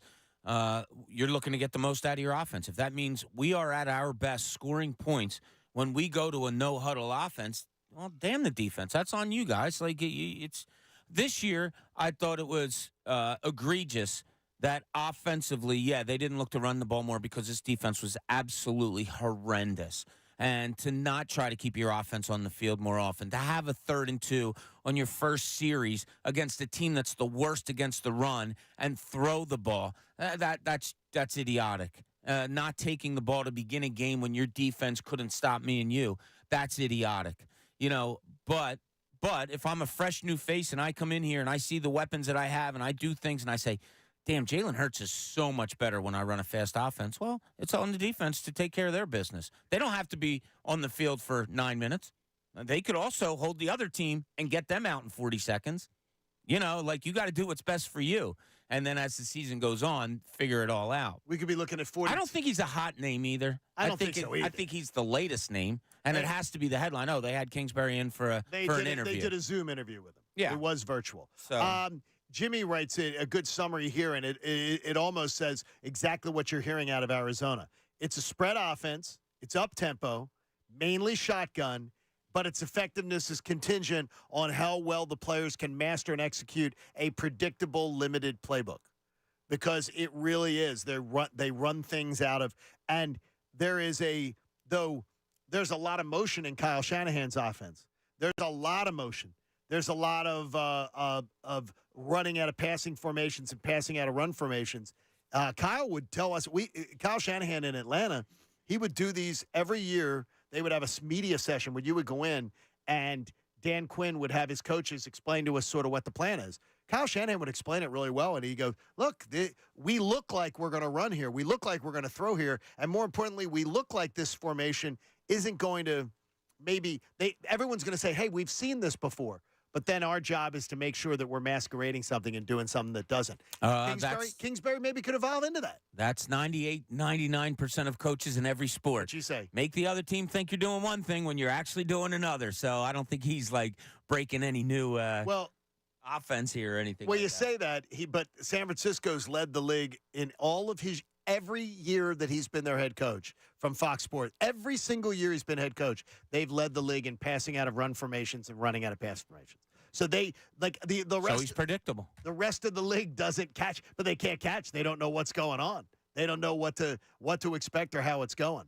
Hey, if your basement or crawl space smells musty, or you've got watermarks on the block walls, you need to get a free home inspection from the experts. Go to basementsbybq.com. Deebo Samuel's health is one of the biggest stories coming out of the games coming up this weekend. If he can't go with a shoulder injury, wow, I think that game almost becomes a bit of a toss-up to me. It's like that hurts San Fran, yes. Big because their offense, when Deebo left that game the other day, their offense really, really did struggle. Yeah, he's a big part of it because he gives them diversity on how they're using them. All of those kind of things. So that hurts. I still like San Fran in that game, even if Deebo isn't a go. You have a guy in Christian McCaffrey that you can just ride until you want to, both in the passing game and running game. I just think, they're going to be too tough. But so we got delayed today, John, right? Yes, we got delayed because of technical difficulties. Said thank God, we're Sure. getting better. But we haven't mentioned a big sports name in Philadelphia yet, because it's been a little crazy. Somebody signed with the Milwaukee Brewers. He's a big name in Milwaukee now. Yeah, Reese Hoskins, for those that don't know, signed a 2-year deal, $34 million. I thought that's a great deal for him. It's a great deal for him. It's more than I thought he'd get. Yeah. I was expecting it to be like at 28, 26, something like that. Like prove it coming off the big, what could be a catastrophic knee injury to some. Sure. And he plays one position if he's not your DH. And I don't think to me, he's not your typical DH because he's a guy who he sees a ton of pitches. He does. He has got, and I think the Phillies missed that last year. Yeah. I think they missed his disciplined bat in that lineup. But once Bryce Harper made the move to first base and preferred the move to first base and said, here's where I want, and he did tell them, here's where I want to play. I want to play first base. Yeah. There was no spot for him. There wasn't because, you can't have Schwarber out in the outfield all that much. So he's your DH. Where does Reese Hoskins go? The memories of that magical run a couple of years ago and him with the bat spike and all of that stuff. And, it's a shame you move on from someone who was homegrown, who did a lot, in a time when the team was doing well. My reaction was, your reaction was funny this morning when I brought it up to you before we went on air. You said, "Oh yeah, I forgot about him." Yeah, I forgot about it. I was waiting. When the news came out and I heard, "Oh, Reese Hoskins signed a deal." I had forgotten that he was even out there. Yeah. You know what I mean? Because I know that they moved on. I wonder is that if Bryce had said, "I want to stay in the outfield," what would they have done? If Bryce said, "I want to stay in right field," what would they have done? You have to have Schwarber DH. Yeah, you had to move on. Castellanos or something. Then Schwarber becomes your DH. If you did bring Hoskins back, I think there's a lot of fans that would have preferred that. Maybe. As far as to have that be the plan moving forward. Because Reese Hoskins was extremely popular here. And he was streaky, but he was a guy who, to me, I will always think of Reese Hoskins with this respect, that in this era of Phillies baseball, he had the best eye. He had the guy. He worked counts, and a lot of people say. And one of my buddies and I would argue it all the time. Is the idea is like all he does is walk. I don't need a guy with a big bat to walk. Hmm. Like, what's it? What's a walk? And I'm like, look, when you have these other big bats in the lineup, the walk matters. Plus, everybody else is seeing pitches. They're seeing the pitcher's repertoire when a guy like Reese Hoskins goes up there. Yeah. And not swinging it, three straight pitches. When he first came up, he was must-see TV because Yes. I think it was, his first 150, 200 at-bats. He had more home runs than anyone over that time period. He was must-see TV early on and, rounded into a really nice career here and finished it off well. We are hoping that we will be able to get things worked out, that we'll have Adam Schefter today. We've asked Adam to move to 9 a.m., and we're hoping we'll have things fixed up before then, that we'll be able to chat with him at that point. Now, Bob says it's more than just the coordinators that Howie Roseman and Jeff Lurie have to hit home runs with. We'll talk about that coming up. It's the John Kincade Show here on 97.5 The Fanatic.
The John Kincade Show.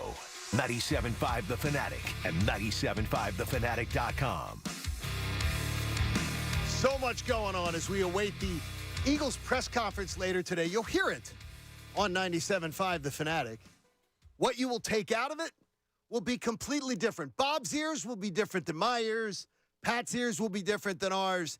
Everybody will have their own impression of it. Andrew Salchunas and his show will be all over it. And, of course, you'll be talking about it this afternoon on the best show ever here on 97.5 The Fanatic. My friends at Discover want everyone to feel special with live 24/7 customer service, too. You can learn more at discover.com/credit card, and limitations do apply. So, Bob, is that there's more to it than just the coordinators. Like, that seems to be that is my obsession right now, because I very much don't believe, like, we were just engaged in a discussion with the bosses about the idea of what the Milwaukee Bucks are doing. They sense something's going wrong, and they fired a head coach and said, we're not going to let this thing drag on. We're not going to let this thing fester. Something's wrong. We're making the call now, and we're going to move on. Whereas the Eagles are saying everybody else, and all I can assume is everybody else is to blame except Nick Sirianni, because he's the one who survives. We're keeping Nick Sirianni. So they're telling us he's doing a good job. It's the other guys under him that were doing a bad job. Yeah, it's weird. The Milwaukee thing, if we're making comparisons, this started a while ago, a couple days after training camp. Terry Stotts, who's a very well-respected longtime head coach of the Portland Trail Blazers, was an assistant on Griffin's staff there in Milwaukee, and he walked away. And then, you have a year in which they're the second best team record-wise in the Eastern Conference, and you fire the head coach. Unprecedented. And talk of Dame Lillard not really being on board with Griffin's offensive philosophy and those things. We'll see if it was good moves or not. To compare it, I don't know. In-season moves such as drastic as these for a team that's doing well, right now we can say, oh, wow, look at them. They're really good, and they want to get better because they're firing people that weren't.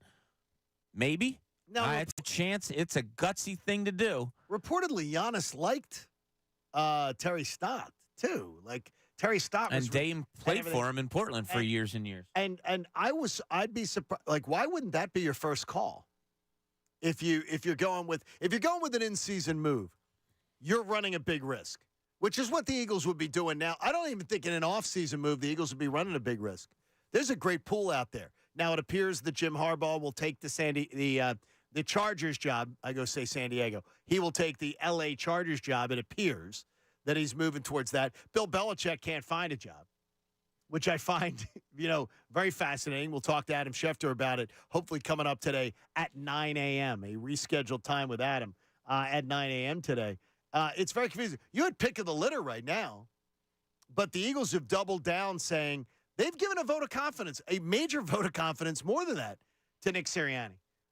They're saying, look, folks, to their season ticket holders, to their advertisers, to all the fan base, look, we got this.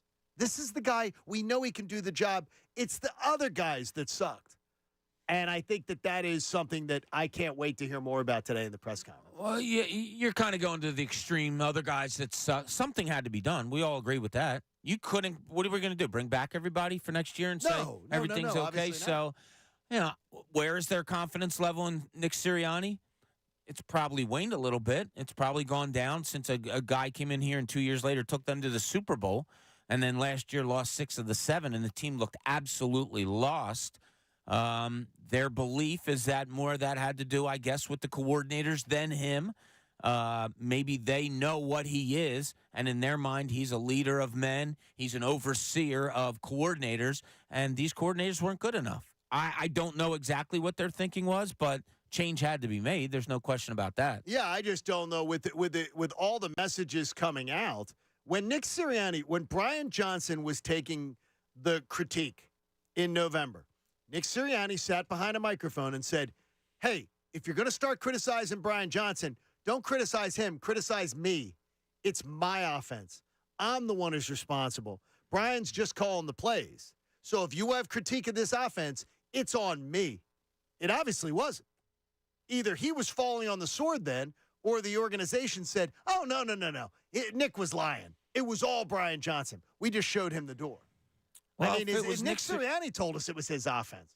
Maybe it was his offense in the year before, too, and they went to the Super Bowl. And Shaden Steichen was just better at calling plays. I don't think they resembled each other at all. I mean, if you can watch. Exactly. No, but I mean, but it wasn't the same offense. It's not the same offense because the formations didn't look the same. The creativity didn't look the same. Maybe Steichen fell into a pattern. I don't know. And none of us knows any of this. I mean, we're all speculating on everything. But maybe Shane Steichen picked out the better plays in the big playbook of Nick Sirianni, and they worked so well that it took them to a Super Bowl. And then maybe Brian Johnson came in here and said, yeah, wow, that's too many plays for me. I'm going to dumb it down to this. And he ran those plays of Nick Sirianni, which did not work. I don't know. I don't know how it all went down. I hope those questions get asked today, and maybe we get some answers. But they chose what they chose, and there has to be a reason for it, whether it's, I don't want to say naysayers, but the people that believe that Jeffrey Lurie and Howie Roseman want to have somebody they can control as the head coach, and they had that in place, so why not keep that? I don't know. I don't know. I think this shows that they want to have somebody that they can control because they allowed Nick Sirianni to throw the other guys got thrown under the bus. And what it tells you is whether they say it or not, whether Mr. Lurie ever says it on microphone. Can you call him Jeffrey Lurie, please? He doesn't deserve Mr. from you. You're his age. Call him Jeffrey Lurie. It's fine. You don't have to call him Mr. Lurie. You don't. I've always done that. I've called owners of teams. I've always called them Mr. Don't. It's just how I do it. I'm just teasing. But I mean, it's the idea is that if they ever say it by a microphone, Howie Roseman, Jeffrey Lurie, sit by a microphone, tell us, you told us by your actions that you believe Nick Sirianni wasn't the problem because they tried to fix problems. And they're also keeping all these position coaches are waiting until who the next coordinator is. They don't necessarily mean that they're staying. But this is a final line in the sand for Howie Roseman. This is his line in the sand. The fact that they're keeping going with this. So if they decide, hey, we're staying with Nick Sirianni, that means Howie's putting all his chips to the center of the table, in my opinion, and saying, this is the move. I'm advocating it.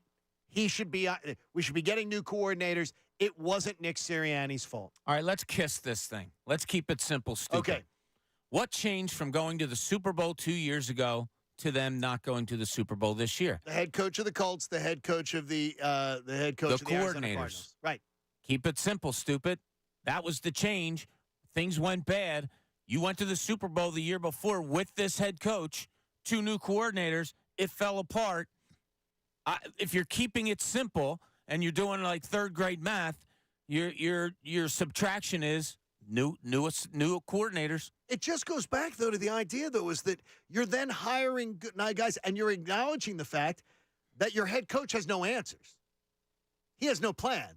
Well, he has no way to. He did not step in and fix anything. In fact, things went into terrible decline.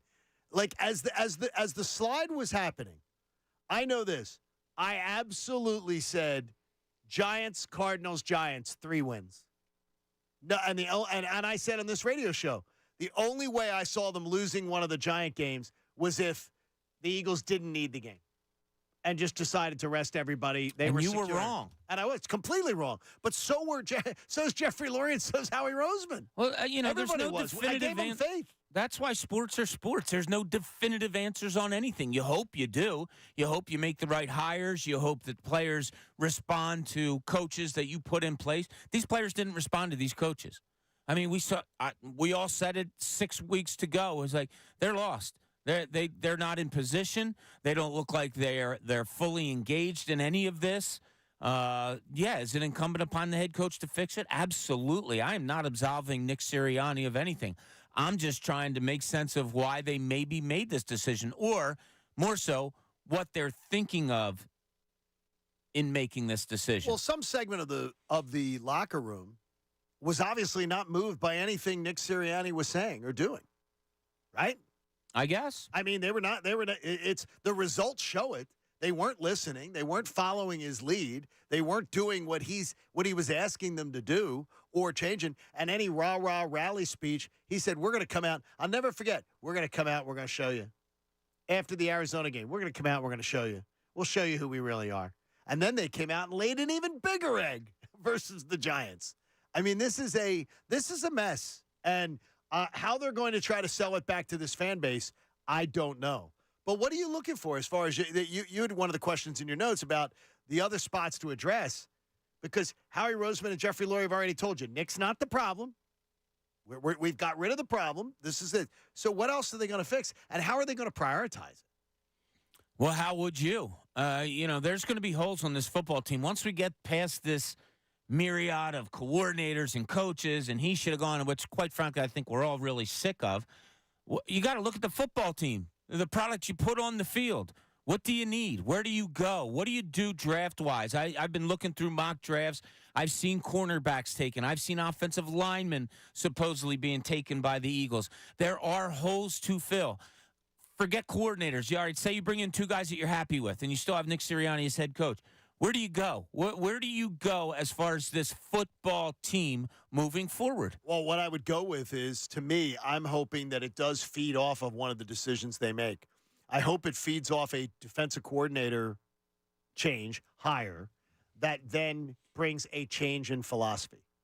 So what I'm hoping is that the draft and free agency will go to supplement a change in philosophy of what this defense is. I don't want the soft. I don't want the big gaps. I don't want the bend, don't break. I don't want the playing off receivers 7-8 yards. I want a defense that is going to be more in line with what this city embraces and what this brand of Eagles football used to embrace. And that was physicality. I don't think they were physical on offense. I don't think they were physical on defense. They weren't a punishing that with all their offensive skill, they were a finesse offense. They weren't a physical offense. They didn't use their offensive line. They didn't run it down people's throats. They didn't decide to lead with the run. They decided to lead with the pass. I want to see a physicality come across this roster. And what that's going to mean, I need linebackers, I need safety, I need physical corners. Draft a young corner that's more of a physical nature. Not just this finesse style of defense doesn't work for me. For you, it doesn't. For the talent that they have, it might be the only way they can go right now. And I talked about this yesterday. If you have an ownership group and a general manager that says, nah, we're not paying linebackers, nah, we're not putting big money into safeties, therefore, bend, don't break is really the only way you have to go. And by the way, there are a lot of teams that are doing that, bend, don't break. Yeah, and you hope to God, there's more cover zones than ever before. There was a story about that a few weeks ago. And you hope to God that you get performances out of your front 4 or 5 like the ones you got last year, where you had 3, 4, 5 of those guys have career years. Well, let's look at defense. The Ravens, they don't play defense like the Eagles. The 49ers, they don't play defense like the Eagles, their philosophy. Detroit, they don't play defense like the Eagles, philosophy-wise.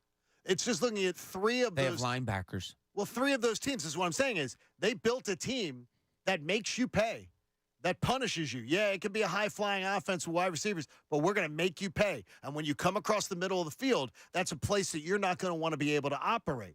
Now, the Chiefs, I still think I don't look at the Chiefs as a physical team.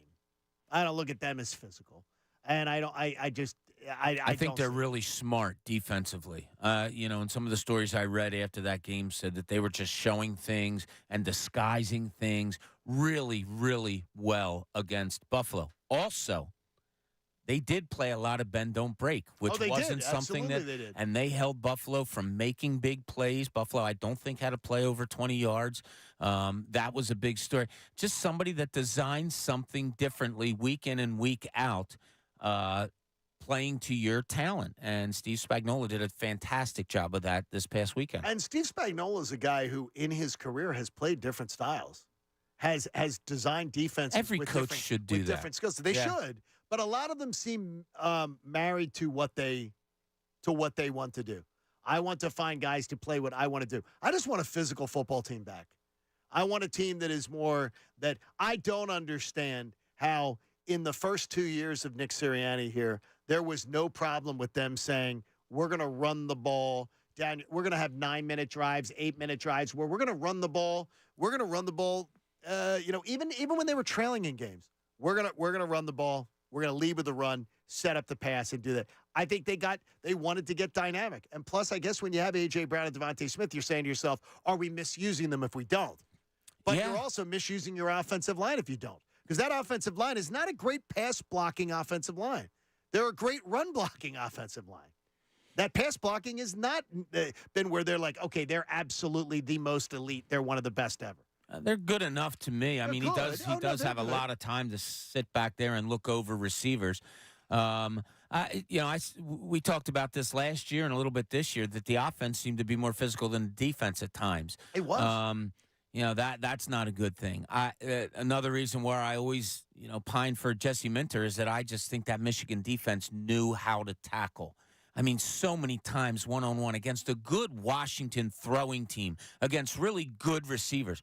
One-on-one open tackles you saw all the time throughout the year from Michigan. I think that's something that a coach has a heavy hand in. This team didn't have that this year. Do you have any problem with the idea of – I do not. If Minter was the guy, I have no problem with it because I like the philosophy. I like the style. I don't know whether he has the personnel to – that, like, to me, it'd be a remake. I looked to try to do the Michigan defense would be a bit of a remake as far as the style.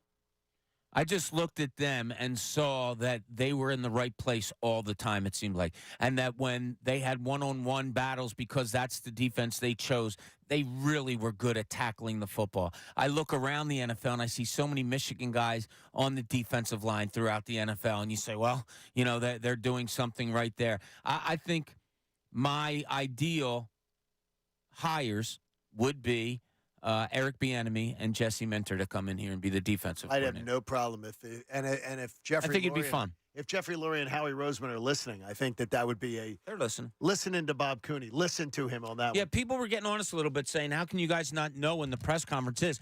Look, here's how it works. We get updates. We get emails from the Eagles that tell us things. At least I don't. I don't know if you guys received did. an official time yet. I have not received anything from the Eagles, and I Googled it. I looked up Jeff McClain, I haven't seen a definitive time. As soon as we see it, I'll let you know, but I just haven't seen it, and I didn't want to give false information. Hey, Discover wants everyone to feel special with live 24/7 customer service. You can learn more at discover.com/credit card. Limitations apply. Yes, when there's going to be a press conference, they send us an email and say, 11 o'clock, here's the press conference, here's who's going to be available, here's where it's being held and everything like that. I have not received anything that says that exactly when that is happening. It has just been, it is happening on Wednesday. And Wednesday has finally arrived. And, man, this is long. This is long for an end-of-the-season press conference. And it tells me, though, one thing, that, and I do admire not making rash decisions. So I don't agree with the solution that they necessarily came up with. But I do admire the fact of not rushing to make a decision, that they took their time. But an end-of-the-season press conference, these other coaches got to get up there behind the mics, explain it, tell what they're doing. It tells me they really didn't know whether Nick Sirianni was coming back or not. They really were. It was serious. He has to make the case in order to save his job. His case was obviously these guys were to blame. You say that definitively. You I don't believe I don't know that. I don't. Well, that's the plan they're going with, so I would imagine he signed off on it. Maybe. Those are his bosses. Those are the ones that makes the decision. Well, the way it was, sure, they talked to him and all, but I don't know that he, in your words, threw them under the bus. well, the way it was described was he had to come in and give Jeffrey Lurie a plan for moving forward in order to save his job. That's how it was described by, I think, every single guy on the Eagles beat. That's what the case is. Come in, make the case, tell us what your plan is. Then two guys get the staffs get gassed. The guy in charge of those staffs get gassed. That tells me, I would imagine that since they're keeping him, that was either a part of his plan moving forward or it was the Eagles' plan and he signed off on it and said, yeah, I'm fine with it. I'm fine with it. It's someone's plan. And if it isn't his plan, Bob, I feel worse about Nick Sirianni if it wasn't his plan. If he's just going along with someone else's plan saying, yes, sir, yes, sir, yes, sir, then I'm more worried about it. He could have went home. Really? Yeah. The boss comes to you and your job's on the line. If you don't say yes, sir, you out. If you do say yes, sir, you're in. You're not going to say yes, sir. No, but I'll tell you what, I couldn't say it I couldn't say it enough. But the thing is if you're coming in and they say you're going to save your job by having a plan of Maybe he came in and they said, look, we're getting rid of the two the two coordinators, what's your plan moving forward? We're Okay. going to keep you. What's your plan moving forward? Okay, but that'd be different if that's I the don't way know it's- that didn't happen. No, exactly. Well, that could have happened. I didn't see it presented that way by anybody, that was the case. It was he's going to save his job by coming in here with a plan. His job. Yes. He has His to job. Yeah, but he has to come in and be able to explain. And Well, maybe he came in and they already said, look, he's gone. Keep your job. Talk to us.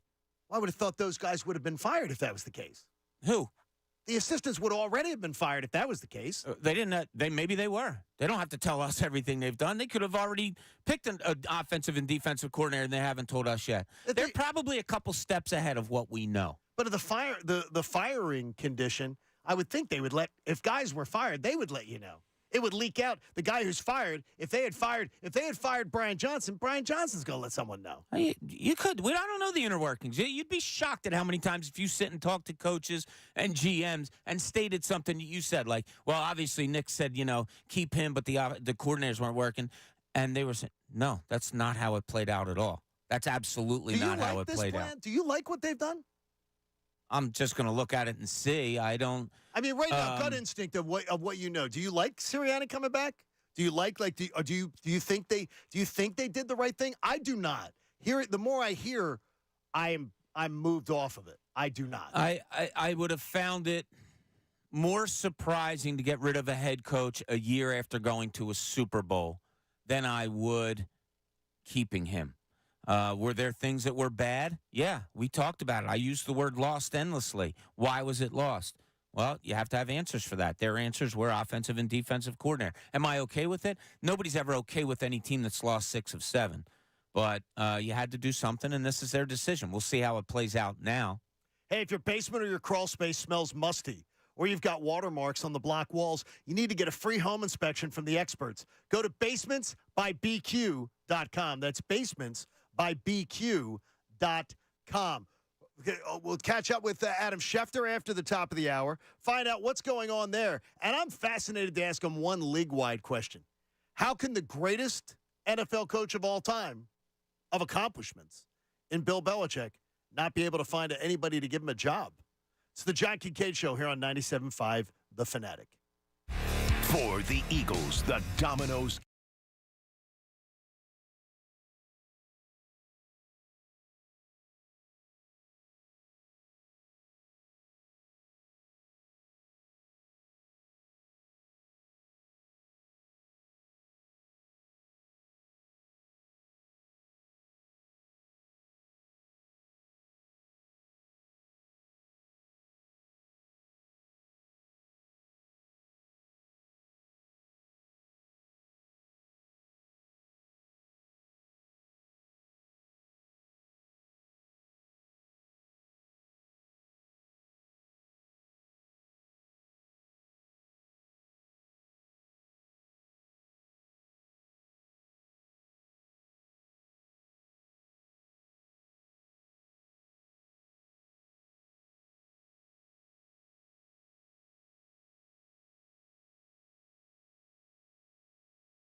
and WPEN HD1 Burlington, Philadelphia. A Beasley Media Group station. Broadcasting live from the Comcast Business Studios. Powering possibilities. 97.5 The Fanatic and 97.5thefanatic.com. The John Kincade Show with Bob Cooney and Pat Egan continues. 97.5 The Fanatic and 97.5thefanatic.com. 9 o'clock hour of the show is brought to you by the Bagster. It's a dumpster in a bag, and you can get yours today at Home Depot and Lowe's. And for details, go to Bagster.com. Adam Schefter will join us at the top of the hour. Have a chance to catch up with Adam and find out what's been going on thanks to our friends at Landis Block and Concrete, who want you to be able to create your own jaw-dropping backyard paradise. Are you a little surprised, Bob, at all with the sort of slowness of the coaching market that Jim Harbaugh hasn't officially signed yet, even though it does appear he will be taking the Chargers job, which he had been linked to pretty much from the beginning, and Bill Belichick still out there, and really Tennessee now has their coach. They went with the offensive coordinator of the Cincinnati Bengals, who also does not call plays, who doesn't call plays, Callahan. He's getting his opportunity there. But a lot of big names out there, and it's sort of been a slow market. Yeah, not a lot of names moving all that much yet. I don't know if it's their choice or not. Like a guy like Bill Belichick, I would find it more it's going to be his decision than like teams. If teams are reaching out to him, they're going to want Bill Belichick. You're not reaching out to a guy like Bill Belichick saying, hey, Bill, can I hear your philosophies as far as like, right. I know think, your philosophy. Yeah, I think if you get in touch with Bill Belichick, it's more of a, hey, would you please be our head coach? So I think most of that falls in his hands. But I am surprised at how slow moving this is because usually it's a, get who you want as fast as you can so nobody else gets them. And until we know who the coordinators are that like the Eagles retain, we're not going to know. We won't know direction of free agency. We won't know direction of the draft. We won't know. We won't have clues to be pointed in that direction about what this team's going to try to do to attack it. Andrew brings up a point to me on email about how Pat brings it up before that the Eagles need a Lane Johnson replacement. They need to have somebody ready to replace Lane Johnson. And with the Eagles' philosophy, they tend to go after – they tend to try to fill it by going after a high draft pick on an offensive or defensive lineman.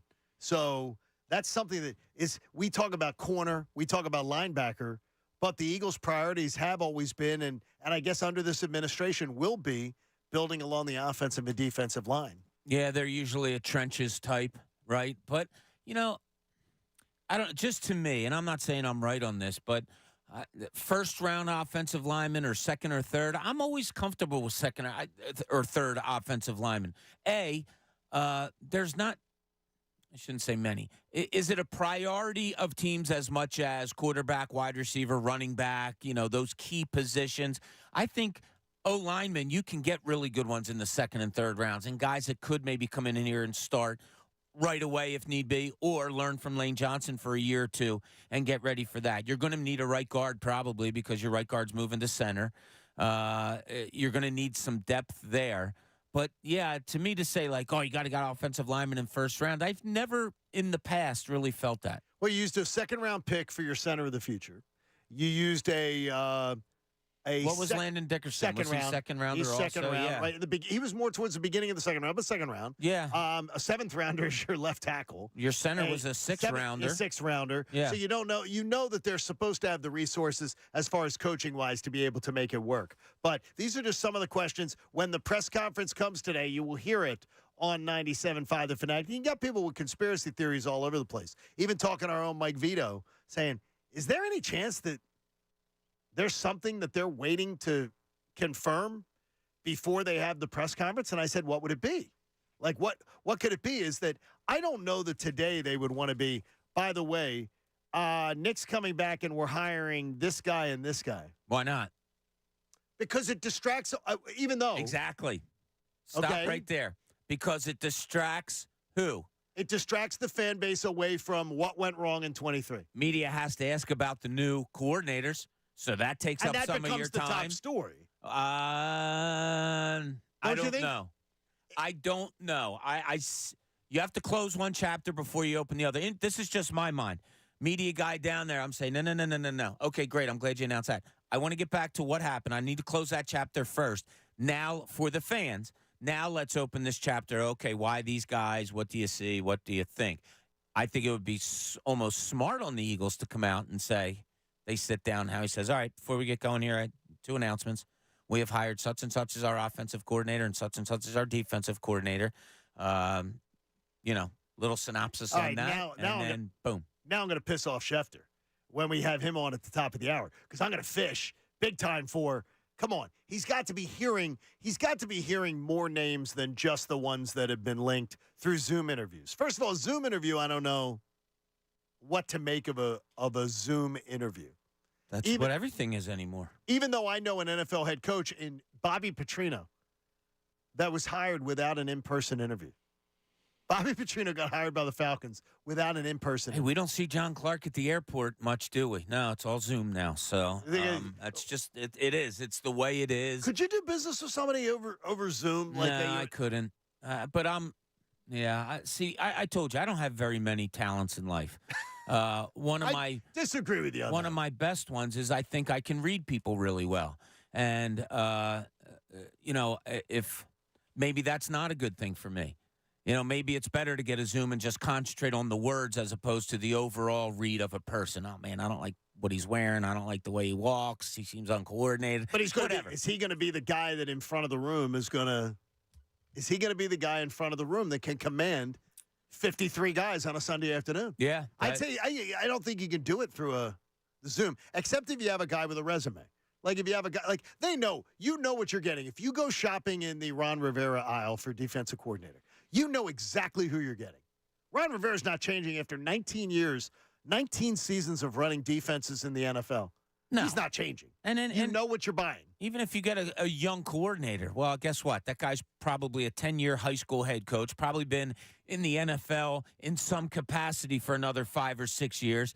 You don't find a lot of shy guys that are coming in to be coaches in any professional sports. They have a plan. They know what they want to do. They know how to sell themselves, and they know how to speak to people in an affirmative way to sell what they're giving to that team. So, yeah, you're probably not going to learn a lot more from I would rather do a one-on-one. Absolutely, I'd rather do a one-on-one.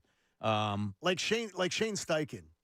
I don't remember hearing much from Shane Steichen, even in the years he was here. Jonathan Gannon, you heard his voice more, but he was also under more scrutiny. Steichen was more, loved for what was going on, especially when he took over the offense and ran with it. It's weird. Like, I didn't know what hearing is buddy of mine's vice president of communications for the Colts. And there's a big, Steichen is a guy who really does command a room and also sort of calls people out. Did you see the last play of the season when Minshew Mania missed the throw? Yeah. And he said, to the running back, it was there and you missed it. As he's coming off the field. I was like, that's a real ballsy thing to do for a head coach. It was there and you missed it. You had it and you missed it. And he's pointing out to his quarterback walking off the field. That's easy to do. As a human being, you don't want the cast of judgment to come down on you. So your first reaction is exactly that. Point at you and say, it was you. Leaders don't do that. No, I agree and with I'm you. not saying he's not No, a but leader. I don't like that. I didn't like that. You're very aware of what you're going to say, of what you're going to do, of all that. Slip-ups happen, but you got to be aware of a slip-up like that. And that was surprising. I almost looked at it, I was like, he can't be saying that. It's too obvious that that's what he's saying. And I saw it 100 times. Yes. But I never really saw something come out. Did somebody ask him, did he say that? I never really saw that. So I was wondering if maybe we misread it of what it was, or maybe it was damn it, it was there, you missed it. With the understanding the pointing, though, is so when you do the whole pointing thing, I think it brings a lot of look who he's pointing to. Minshew Mania, which, by the way, won't be his quarterback next year, but could have been his backup. because he's going to have his quarterback back healthy, and he'll probably – I have a feeling he's going to have to go shopping for a new backup quarterback at that point. Hey, the Comcast Business Hotline is where every day in business is a big day, and Comcast Business is going to get you ready for what's next. We asked Adam Schefter to be kind enough to make a shift today with his schedule to 9 o'clock, so he'll join us, and we'll get a chance to look at this. I'm hoping he has some intel on what at least a general direction of what we're going to hear today. And I wonder if we're going to hear a conciliatory tone from Howie Roseman. Will Howie Roseman tell us that some of his personnel decisions of last season were poor? That who he let walk out the door and who he decided to bring in the door wasn't the best strategy? Will he own that, or will he? Does he have to? I mean, we know it wasn't the right. We know those two aren't the right decisions, and he told us that by firing them. I mean, but there's no more damning. But we've never heard him take personal responsibility for it, though.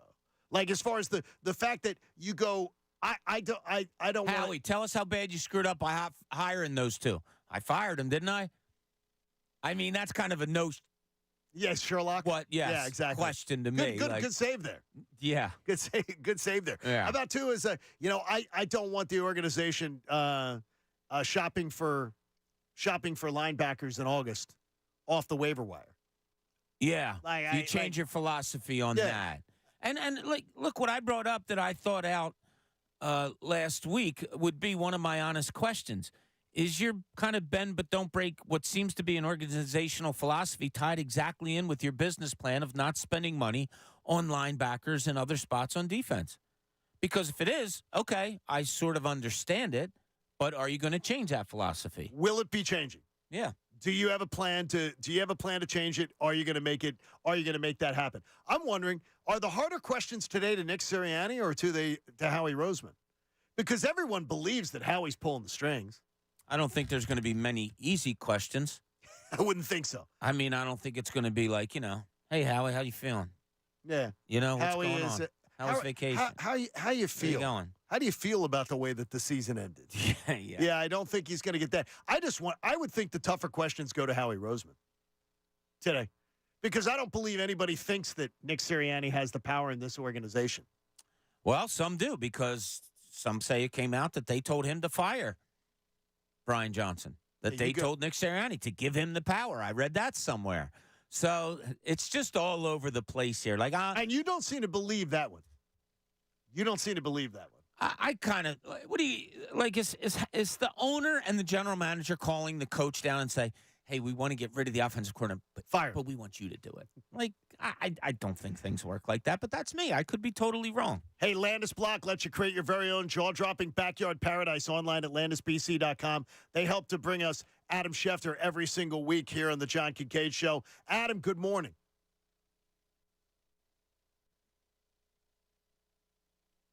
Hold on. We'll say Shefty's with us. Let's say maybe not. We'll check that back. I'll try that button again with Adam in just a moment. But I want to ask. I'd love absolutely to hear if that question's answered. I think that's going to be the biggest thing. Is that who made the decision to fire the coordinators? I think that's the number one thing that would be of interest. Who made that decision? Who gets the final call? Because Nick Sirianni, if there's one thing we know about him, he falls on the sword. He takes responsibility because obviously he said Brian Johnson was running his offense, and then the organization obviously feels something completely different. This might be another KISS moment. Can Nick Sirianni fire anybody without the approval of Jeffrey Lurie and Howie Roseman?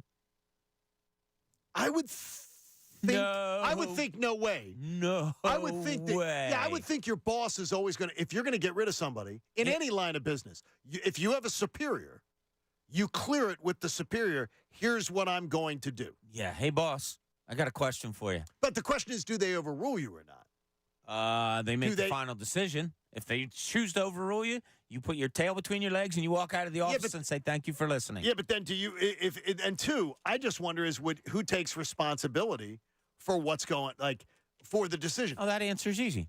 Howie Roseman's going to say, Mr. Lurie, he's going to say, Mr. Lurie, Jeffrey Lurie, is the owner of this football team, and I am directly under him. Everything that goes on with this team comes through the two of us. That's your answer. That's what he's going to say. So Nick's hands are clean, And he's not.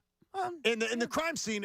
Then your follow-up could be, did Nick Sirianni come to you and ask for your permission to fire them? That would be a great question. See, that should be the first question then. Yeah, you could do that. That should be the first question. Was it Nick Sirianni's plan when he presented you? And I guarantee you, someone's asking that question. Well, when Friday, reportedly, Mr. Lurie, he had to come in to Mr. Lurie with a plan. So, Nick, was your plan to get rid of both of your coordinators? Was that your plan? Yeah. And how was it carried out? I don't know how you can dodge that. I don't know how you'd be able to dodge that answer. I don't think we're going to try to catch up with Adam Schefter. He's tracking down some other stories. We're going to try to catch up with Adam in a few moments if we can. If not, we will make sure that we catch up with him as soon as possible to give you all the scoop on what's going on around this Eagles team. Today, a big day. He'll join us at 8 o'clock tomorrow, Adam. Will jump on with us tomorrow morning at 8 o'clock.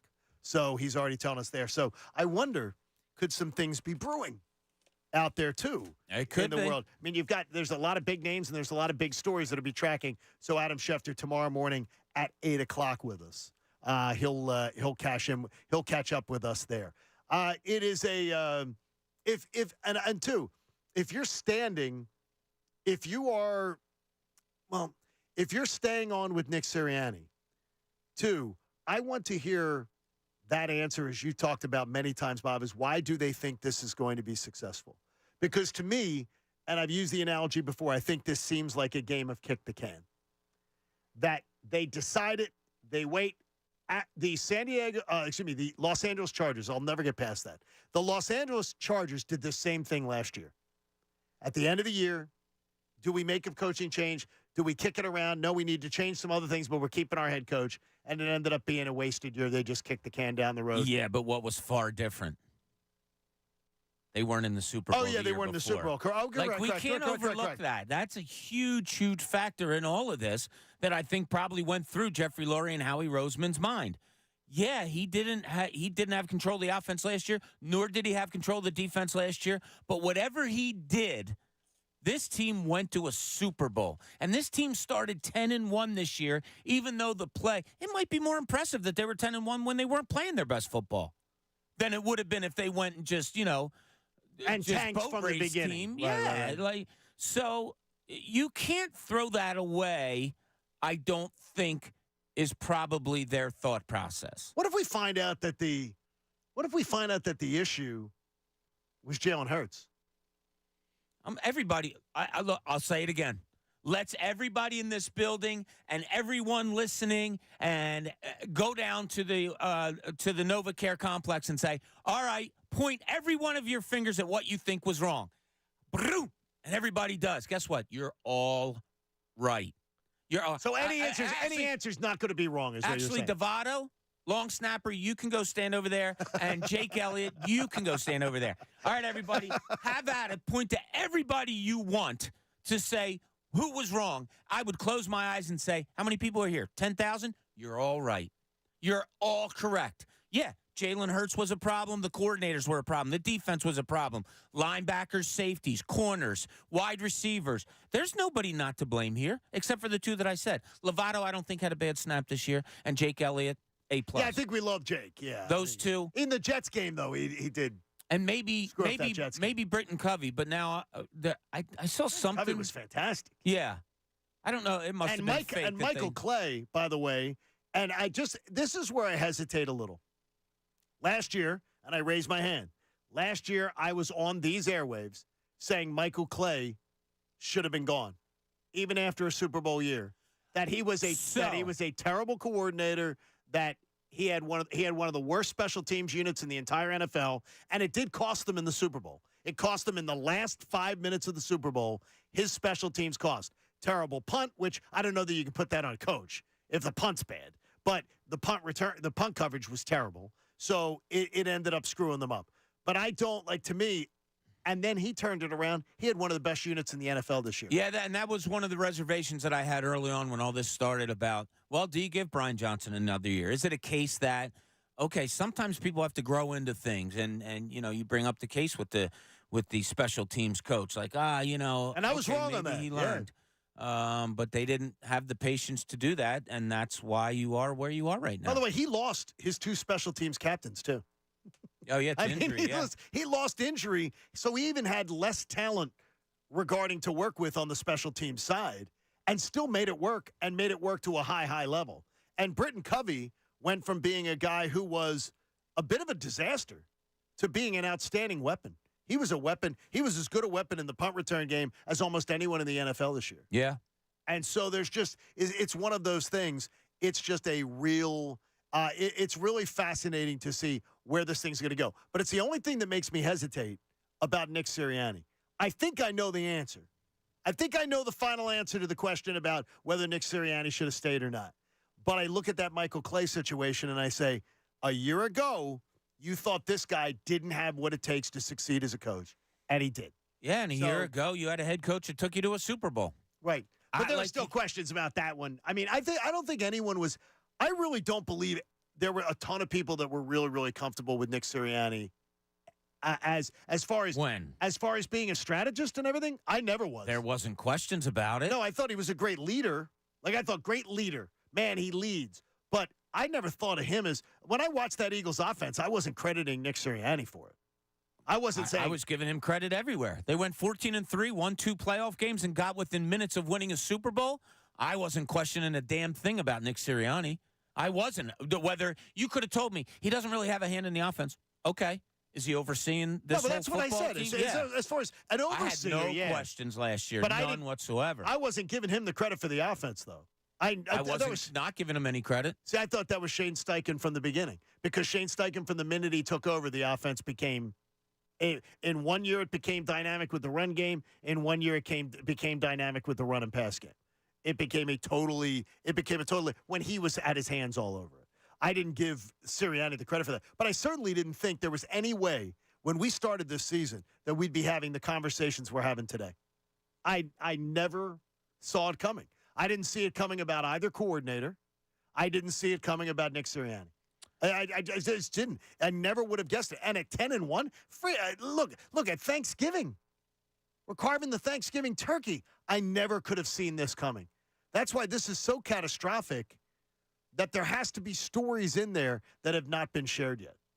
There have to be stories that have not been able to. Yeah, and that's what today's for. You know, exactly why. Why did the defense look so out of position? Why did you decide, and who decided to get rid of Sean Desai when you did? You can even go back to what enamored you so much was Sean Desai before the season started, that you decided to make him a defensive coordinator with not much success in this league over the last 3 or 4 years before you hired him. Brian Johnson seemed to be the natural progression. Many were on board with it. What didn't you see there? Or what was the disconnect, apparent disconnect? And I want to know, too, is Jalen Hurts okay with the firing of Brian Johnson? Brian Johnson was, and with all reports, the Jalen Hurts' choice. Jalen Hurts loved the idea of him ascending into the job. Jalen Hurts was signing off on it and everything. So when he's fired, does Jalen Hurts go, yeah, I saw enough. Yeah, this move had to be made. Or you just fired my boy. You just fired a guy that I have a big-time, long-time personal relationship with. Go ahead, ask me that question. I'll be Jalen Hurts. Okay, I'll be if I was asking Jalen Hurts. Jalen, when Brian Johnson was made the offensive coordinator, you were very much in support of the move of sending him into the position. As he exits the organization, did you have any say, and do you have any opinion on him leaving? You know, we're put on this earth to try to be a leader of men and a follower of men who we respect. And I was taught at a young age that the path that I will follow will be mentored by people that I know and some that I don't. I don't like to see people lose their jobs. No one does.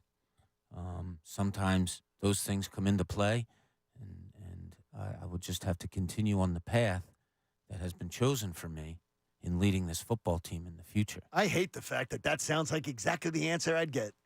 Yeah, it's It going to really be is. a So thing of something look, like that. Yeah, nobody likes to see anybody lose their jobs, and we all know that. And yeah, like it's a friend of his, and that hurts even more.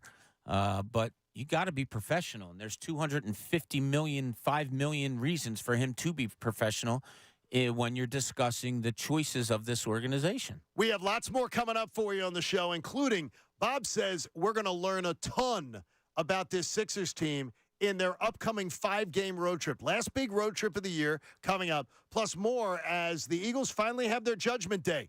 The questions will be answered, or will they? John Kincade Show here on 97.5 The Fanatic. All right, guys, I want you to picture this, okay? It is a Wednesday, and you just did the dishes, and your partner is very turned on, but you don't know what to do after that, right? You're like, the last couple of opportunities I've had, I kind of botched it, maybe some technical difficulties. I don't know what's going on. Well, there's a cure for that, and it's Blue Chew. Blue Chew is the first chewable. It's not a pill, it's a chewable that has the same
Appreciate all you being with us. John Kincade Show on the Fanatic. We have it's a strange time right now. It's almost like you have different organizations in a little bit of a flux. You have the Flyers awaiting news of what's they lost one of their best talents in Carter Hart stepping away yesterday due to a personal matter, taking a leave. Indefinite leave of absence. Yeah, so that's and he's a free agent. No, I didn't even think of that. He's a free agent too. So that to me that's a story that we're all watching. And there's a chance where I got a couple people here going, John, don't be wishing Carter Hart well.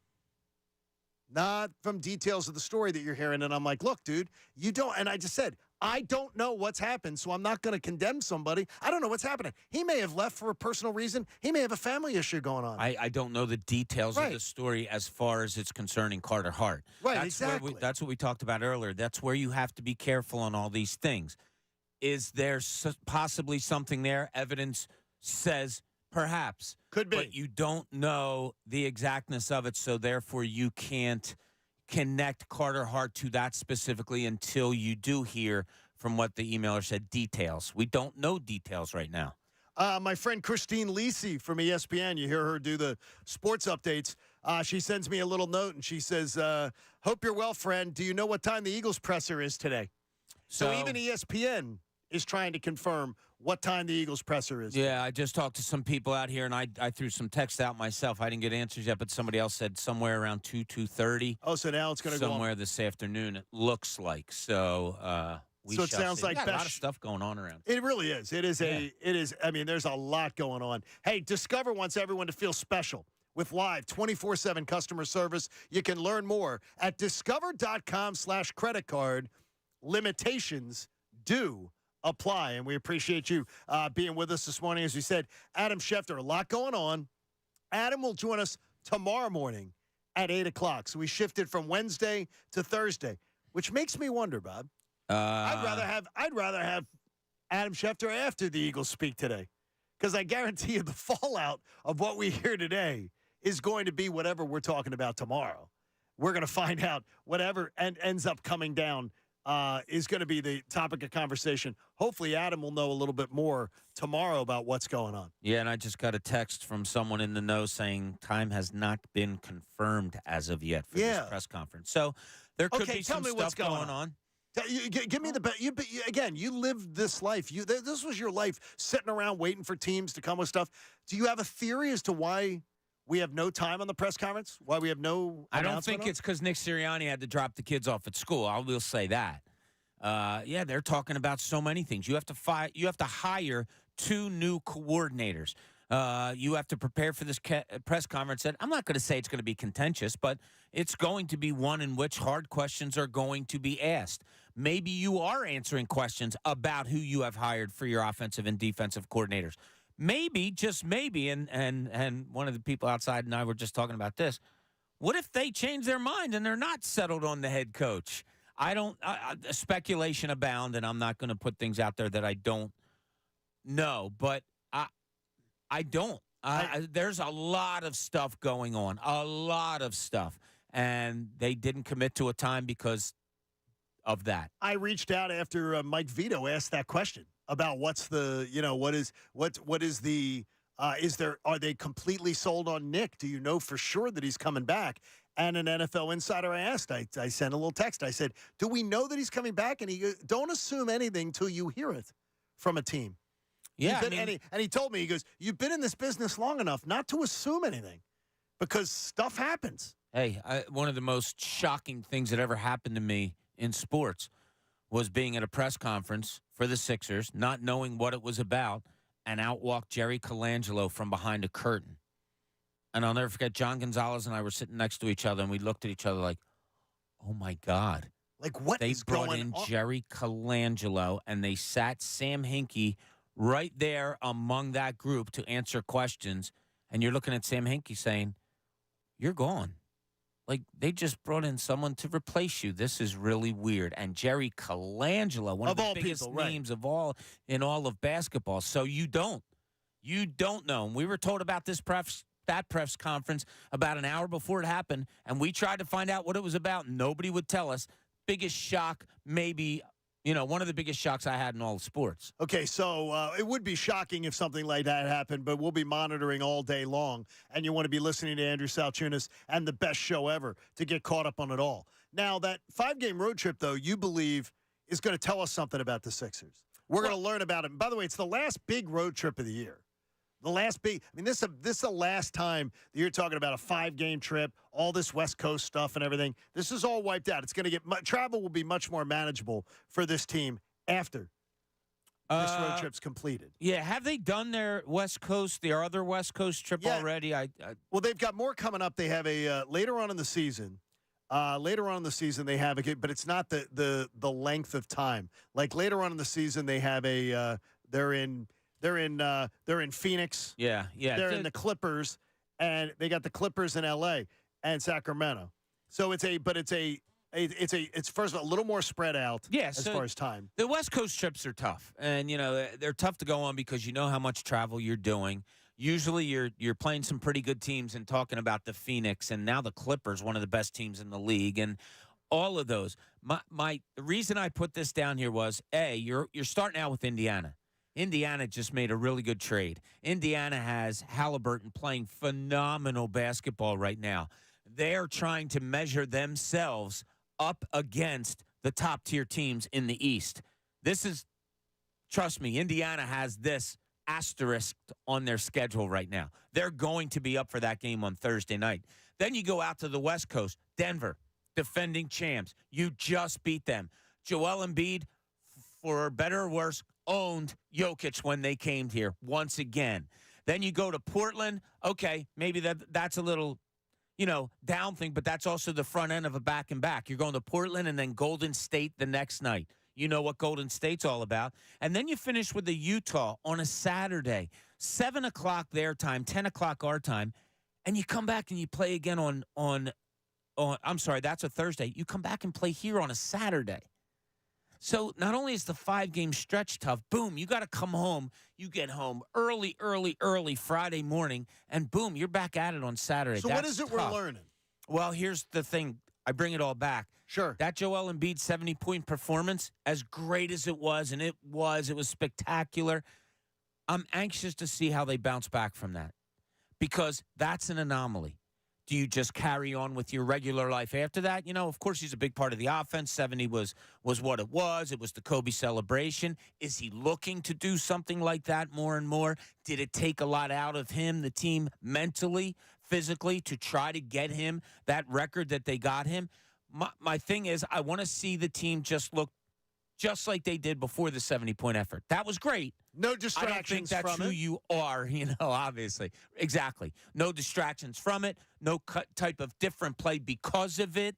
No hangover, anything like that. The normalcy has to come back, and it has to come back. And you have a great chance at Indiana, which is a phenomenal place to play and watch basketball for the players, for fans, for media. So I think Thursday's going to be a settle-in. I can't wait to see this game. If Doc Rivers was named the coach of the Milwaukee Bucks, if he was named the coach, advantage or disadvantage gut instinct, just your gut instinct, for the Sixers should they meet in the postseason? Or do you think it's a wash with what he knows about them and what they know about him? I'll go. I think it's an advantage Sixers. Because, as I said, in talking to players and J.J. Redick coming out and the thing that happened with Harden last year and talking to people behind the scenes, Doc's is a hard offense on guards. And they have Dame Lillard. And Dame Lillard wasn't happy with this last coach, and it appears it was one of the reasons that got him fired in the middle of a season in which you're in second place in the Eastern Conference.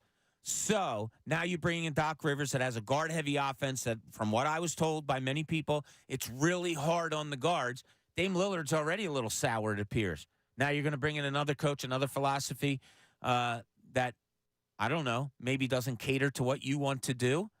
Are they asking Dame to play defense? Because did they not know did they not know That's what a they good were? one, Well, that's John. what I wonder. Did they not know what they were like? Now the thing is, though, they got Dame after they hired the coach. It was they hired the coach, then they got Dame Lillard. I wonder if they had it to do all over again, would they have wanted a different coach knowing you're bringing in Damian Lillard?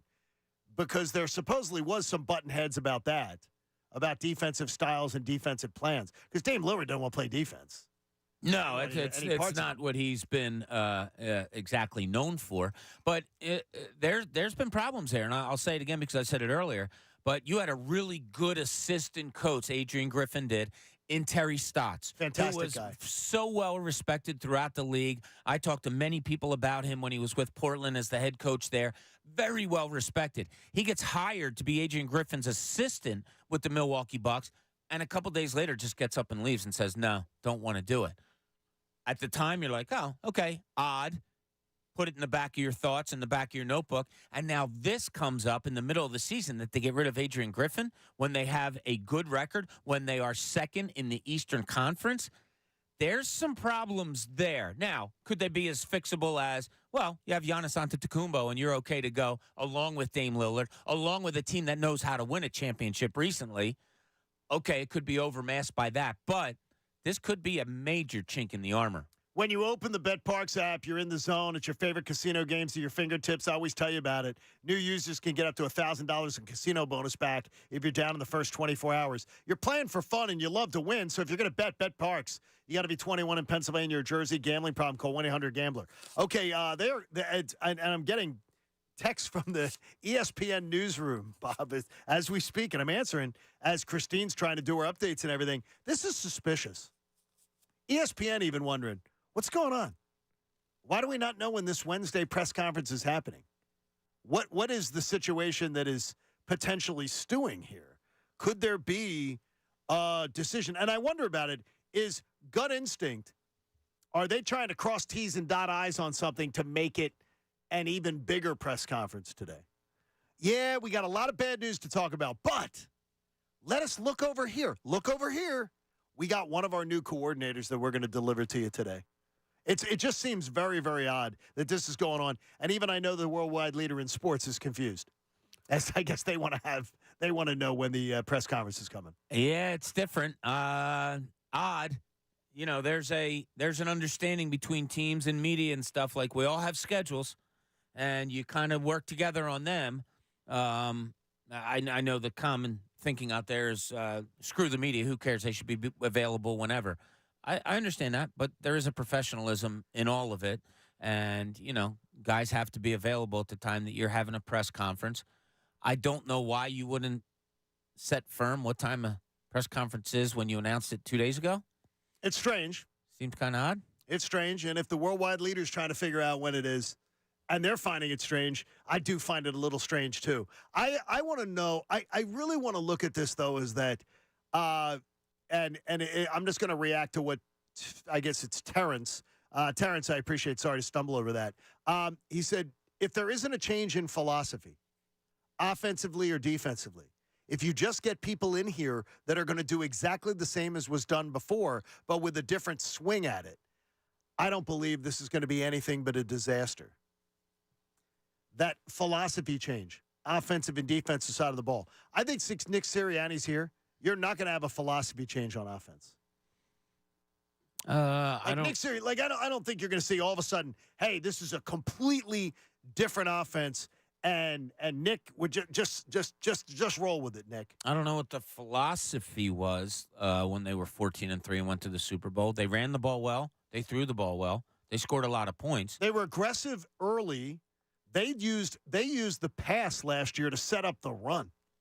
They got out to leads and then ran it down people's throats. Remember they ended 3 games last year, and I'm stealing this one from, I don't know if it's Crossing Broad. I'm sorry who I'm stealing it from, but it's they closed games last year once with like a 6-minute drive, a 9-minute drive. You were there for you saw one of those games. Mm-hmm. Like, they closed games by running it down people's throats. The Dallas game, they ran it down their throats and they ran it down after down after down to move the chains and to be able to move that. Yeah, and when you have a lead, that's what you're going to do. You're going to run the football, right? But they were aggressive early, and then there's been games where they made in the past Jalen Hurts a pocket passer, Jalen Hurts an RPO guy. run the football first, throw second. Their philosophy last year seemed to be, let's do what works best and stick to it. This year, I don't know what it was. I don't. That's crazy, too. To Yeah. me, that's crazy. It is crazy, and it goes back to, maybe there were some things. I don't know. I got a tweet from something that has me a little distracted. I did forget. Tyrese Halliburton has a hamstring that's going to keep him out of the Sixers game on Thursday night. That helps. They scheduled 3 games. Yeah, but I still think this is a big game with Siakam and all. I do think this is a game where Indiana wants to measure themselves up against the Sixers. And Sure. this 5-game stretch is going to be fun. I just do, but not to take away from what we're talking about. I apologize. So, philosophy. Yeah, I don't know. I don't know what it was this year. I just don't. And I think that's one of those problems that they have to address today. What is your identity? What was the Eagles' identity this year? And was some of it taken away because maybe there was an injury more to Jalen Hurts than we knew? Well, because, like I said earlier in the show, when you go back and look at highlights of him last year compared to this year, I'm not kidding you. It's like you're looking at highlights last year and you turned up I don't know what it's called. I'm not a good technician guy. When things go faster, you'll turn up the speed of it. The speed. Jalen Hurts looks like it turned up the speed last year and turned it down this year. That's how much different he looked running on the outside, running up the middle. Completely different. Trying to escape, trying to make moves on guys. You just didn't see it this year. And when I went back, I don't know why I did it or what I was looking at last week, where I guess it was just Jalen Hurts highlights from last year. Remarkably different this year, John. So much slower and doesn't even appear to be the same player almost. Yeah, it's completely different. And it's one of the reasons why I think, again, and it was brought up to me yesterday, I think anybody telling me that the Eagles, look at the Eagles' numbers. They run the ball all the time. That I believe it is a false stat, completely false stat. Not only because of all of the rushes that went the way of Jalen Hurts scrambling with the ball.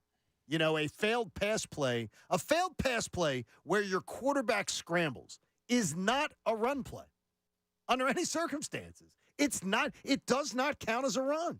It's going to count in rushing statistics, but it is not a rush. That is a broken down play that didn't work. That counts. And then 2, all the tush pushes. 2 also. Well, count. There's 2, 3 of them a game maybe. Well, but that adds up.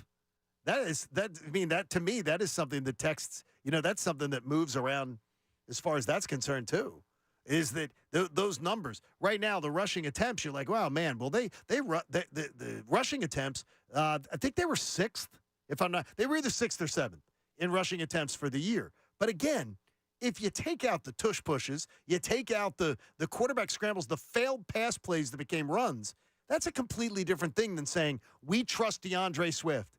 We're going to give the ball to DeAndre Swift. We're going to use him as a running back, and we're going to give him more touches per game, and we're going to give more touches to Kenny Gainwell. We're going to get Boston Scott was lost, and he was a guy that was a valuable weapon the last 2 years, and he was lost this year. Yeah, I didn't have a problem with how much they ran the ball, and I'm not just looking at numbers. I had a problem with the way they ran the ball at times. Like, why am I watching Kenny Gainwell starting a second half and getting 2 carries, or Rashad Penny starting a second half after not carrying the ball but once or twice all season and then getting 2 straight carries? I remember you bringing that up a couple of games going like, what was the why am I seeing this? Yeah, I would have liked to have leaned on because your passing game wasn't working. I would like them to have leaned on DeAndre Swift a little bit more. I don't mind how much they ran the ball, their ratio, and I look, we all know the Jalen Hurts running aspect of it, but it just didn't appear. They ran the ball 20 less times. I'm pretty sure I have those numbers correct. 20 less times this year than last year with their lead back. So last year, Miles Sanders, I think, ran the ball about 20 or 30 times more than DeAndre Swift did this year. That's not that much of a disparity when you consider he didn't get the ball. He wasn't even on the game plan in game 1 of the season. DeAndre Swift, 229 touches. Jalen Hurts, 157 touches. Rushes. That's rushes? Yeah, 157 for Jalen Hurts, 229 for that. We do have some breaking news out of the NHL. And 5 members of the World Junior Hockey team have been told to surrender to London, Ontario police to face charges of sexual assault. The Globe and Mail is reporting that, citing unnamed sources.